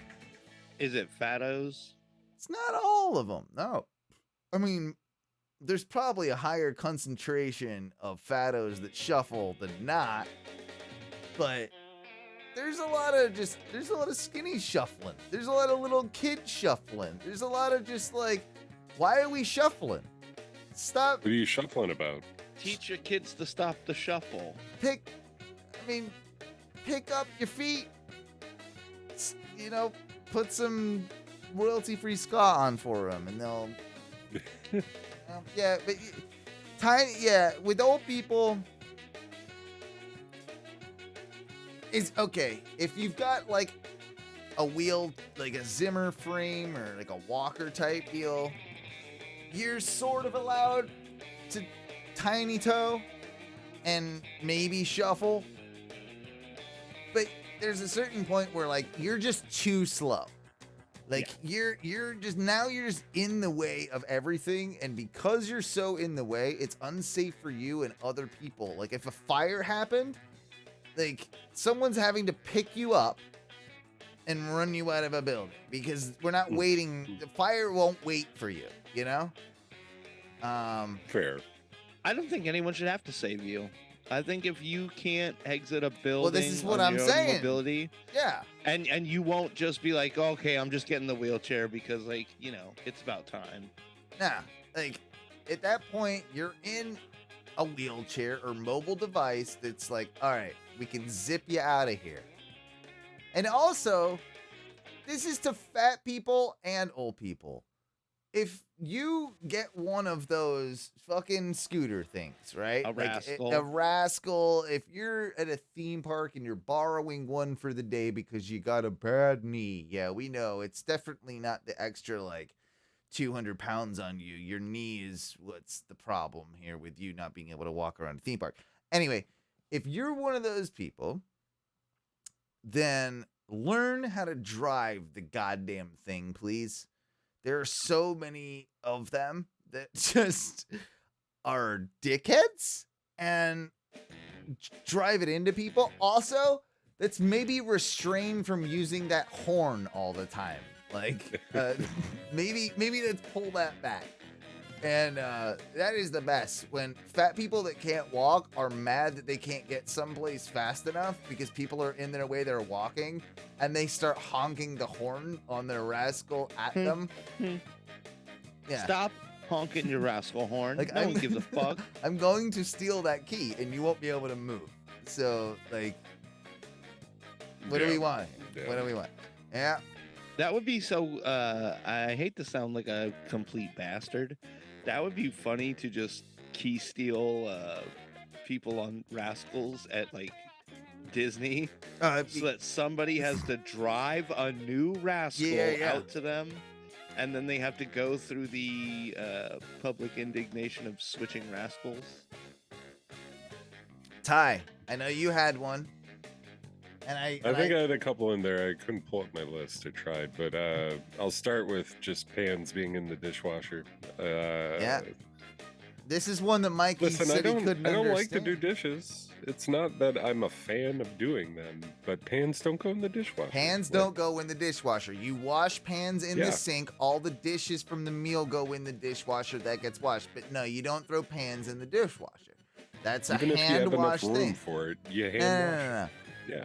Commercials have done that to us. Like over the years, they'll show like inside the dishwasher with the new dishwasher technology, and they always put a couple pans in there. They're not meant for that. No, it's wrong. It's not good for the dishwasher. It's probably not good for the pan, and none of it gets clean because you've like, nah. I mean, this is irrational irritations. Don't get me wrong. Like, you can do it. I'm not going to yell at you if this is your house and you're washing a pan, but I would never do it. It makes me mad. It takes up When I too open much it up. fucking room in the goddamn dishwasher to put It's a not just that. I just feel like if it's a pan.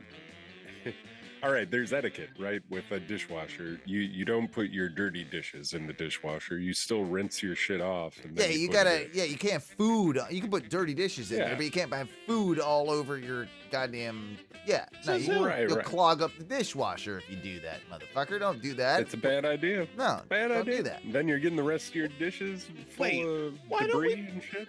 Why don't we put like regular disposals in the fucking dishwasher drain line?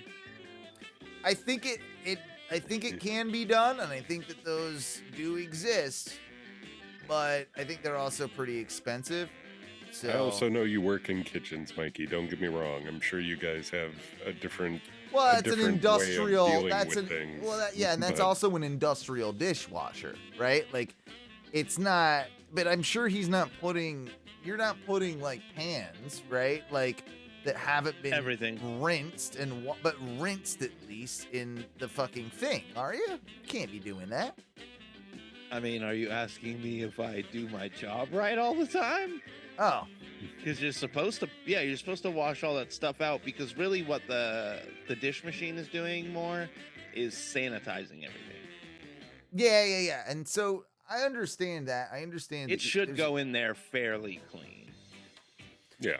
But you can't. Yeah, in a general home, you wash your pots and pans. Yeah, and maybe every couple times a year you throw a pot in there to get the sanitization thing. But I don't have a dishwasher, so that doesn't exist. I'm saying if I would though, and when I have had them, pots do not go in there.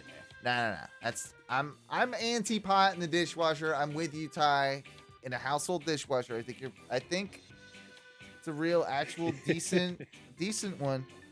I don't know why it makes me so mad, but it does. Every time I see it, I'm like, God damn it, take this. I will wash your pan for you. I'm taking it out. do all of your showers have the thing where you run it and then you pull the thing, right? So if you run it with the thing down, it would go through the bottom spout.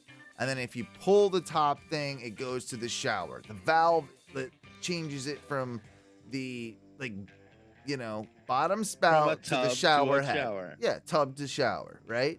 We've all got that, or we all at least know. I have had it. Right, I okay. don't have it now. But, Right, but okay. So we all at least understand that. One of my biggest irrational irritations, and Teresa does it all the time, is she leaves it up sometimes. Now, in some showers, there will be like a pressure enough thing where it just naturally drops down and will always default essentially to the tub. But in ours, if you leave it up, it'll stay up. But you, and like, she takes baths on occasion, but you don't, do you? No. You take showers. That's not what it's about. None of us are taking baths. The thing So that I why wouldn't you leave it on all the time? No, Son of a bitch. because there's a proper way to prepare a shower. No. Where are It has okay. You so sound like you're gaslighting your wife about this. Well, I've seen other people do this, and I think it's barbaric.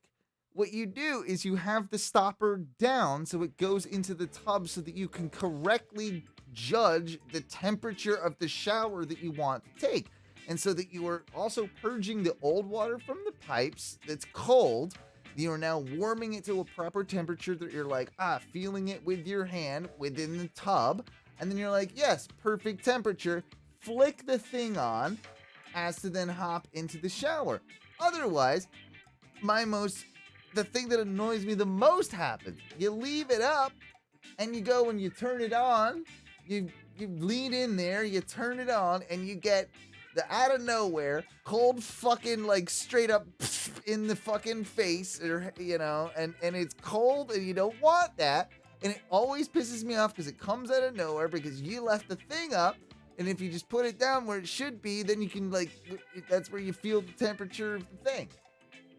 Don't leave the thing. I just feel the temperature when the shower is going instead No, of. but you gotta like lean over to turn it on, and then you get like some on you because you've leaned, and then it's all cold, and you're just like, I was fully dressed. I was like turning the thing on so I could like let it warm up on the tap side before. You guys are crazy.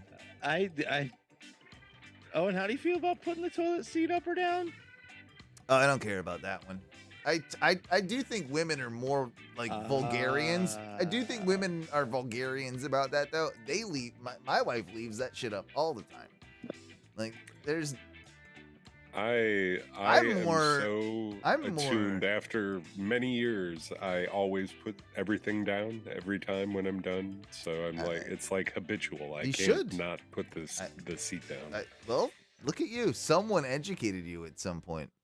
You know, it's a good practice. It's a good practice to be putting that thing down. Mikey, you got any more irrational irritations? And this one happens to me at work more often than it doesn't. Bro, when people tell you about a video that they think was very funny, and then at the end of the story just go, oh, you gotta watch it. And then you have to sit there and wait for them to fumble and find the video and then show you. Yeah, and no one ever just wants to show you a 15-second TikTok video. It's like an 8-minute video, and they want to stand there with you. That's me. If you come over to my porch and you spend enough time, I'm like, oh no. You gotta see. It's usually wrestling related too. I do that a lot. I just tell people, I make you watch good. Things. It's really started causing me to just be like, oh, I'm good. Like I don't need to see that thing. I don't think it's that funny. Yeah. I've been in that situation and it is annoying.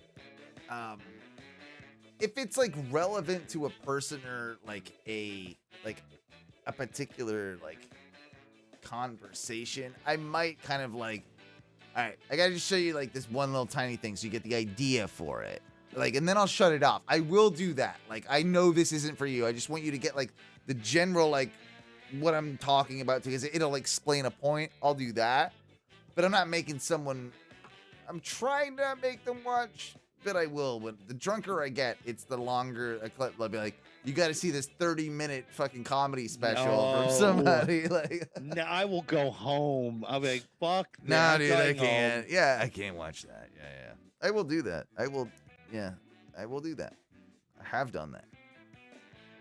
So I get it both ways, though. It's annoying when people do that. These motherfuckers. I don't want to watch your videos. No, I get it. I get it. So I know sometimes, depending on the house location you're in, you have switches that are left up even when the lights are off. Yep. That drives me fucking nuts. Yeah. Like I'll go turn the other one the other direction so I can turn them both off. You know what I mean? Oh, like if they're tied together. So like, yeah. I know what you mean. Because that's usually the reason why it would happen, why it would be left Or on it's the just on switch. Yeah, I mean sometimes they're just like put in the wrong way. Like that's happened in places I've lived. We have one in our house that if we were to turn it off, it would like consistently turn off the power to an outdoor lamp, like a patio lamp. But we've got that like all hooked up into like our like smart, lights and shit, right? So if that was turned off, that would never come on because that's how it works. So it was so natural for so many years that like it's like the first one that you come inside the house, right? You flick it on, like it's kind of got it, like it's got that whole thing. I had to put a piece of tape over it because I'm like, no, that just stays on. We control it from. That's like it's one of the only ones in my house like that. But have you ever had to do that where it's like you've had to just like block one off, kind of, Yeah, because it's that habitual for me, but it drives me fucking crazy when that happens. I'm like, no, you're not on. I'm turning you off. Let me give you one more. I was on the phone with Venmo support, like dealing with that whole thing still. It seems like I got my money back and shit, so that's good. Now I'm gonna like try and unfreeze my account. I had to send a selfie with my ID to them. Of course, I had to change my password and all this sort of stuff. And now it's like, it's like in the limbo thing where they're gonna do it. But they got hold music. And I thought about it for a second. I'm like, more like, these like all these call lines. Hey, please wait, blah, blah, blah, put you on hold or whatever. We have enough technology now that why do we have to like basically sit there? Can't they just do it like, when you go to a restaurant and you get a beeper and they ask you your number and be like, yeah, we'll text you when your table's ready. Just do that, number one, or have a fucking option to like, so I don't have to hear the same hold music over and over again. I think I've had maybe one or two hold experiences where you could turn off the music. I've never, really? There is a thing? I've never experienced happened to me that. at least once, because I remember when it was an option, I was like, wow, well, that cool. Should be the norm, is being able to turn off, at very least, being able to turn off the goddamn hold music. I kind of like train wreck hold music. I will say there's a couple bangers out there. Walgreens. I like it the first. Walgreens. I'm telling you. Walgreens has like good. The best banger. It's like a real tripped out 80s banger fucking. And you're like, what the fuck's going on, Walgreens? Yeah. Yeah, because it's people wanting their drugs, man. Like I'm pretty sure that I've had an experience. I think it was a government agency though, where they put me on hold and they said like, listen, we'll call you back. Here's your number. Right. You're this person in line. We'll call you back in a little while. You're not just going to sit on hold. That's a better thing if they actually call you back, I guess. I know my factory has that option too, though. They'll give you the option to call you back if our holding is to a certain extent. Yeah, you should just everyone should just get that option. Like when we're ready for you, we'll call you. Like I don't know. I guess you can't do that. I guess it doesn't really work. I have decided I'm just not gonna wait on hold more than like a couple minutes. Like if it's gonna run longer than that, I'm hanging up and I'm just calling back. Yeah. Like I'm not doing that. Fuck all that. Sure. Unless it's Walgreens with that banger. Ooh. Yeah. Then you're in. Anyway, guys, it is time that we wrap things up for the evening. It's been a lot of fun, though. I feel like we've had one of our one of our better shows here to start off the year, and we got a lot of things coming. And at the end of the day, every show has to evolve. Every show has to try and make themselves better. And well, we're only going to try and make ourselves worse because that's what we do around in these parts. It's always, though, a pleasure hanging out with you. Yeah. And, gentlemen. Yeah. We'll be back next week. Probably on Sunday again. Ooh. And just be on the lookout for, I guess, 2023 to be a mystical, magical new year with the Ono Radio Show. Being said, what do we say when we get out of here, boys?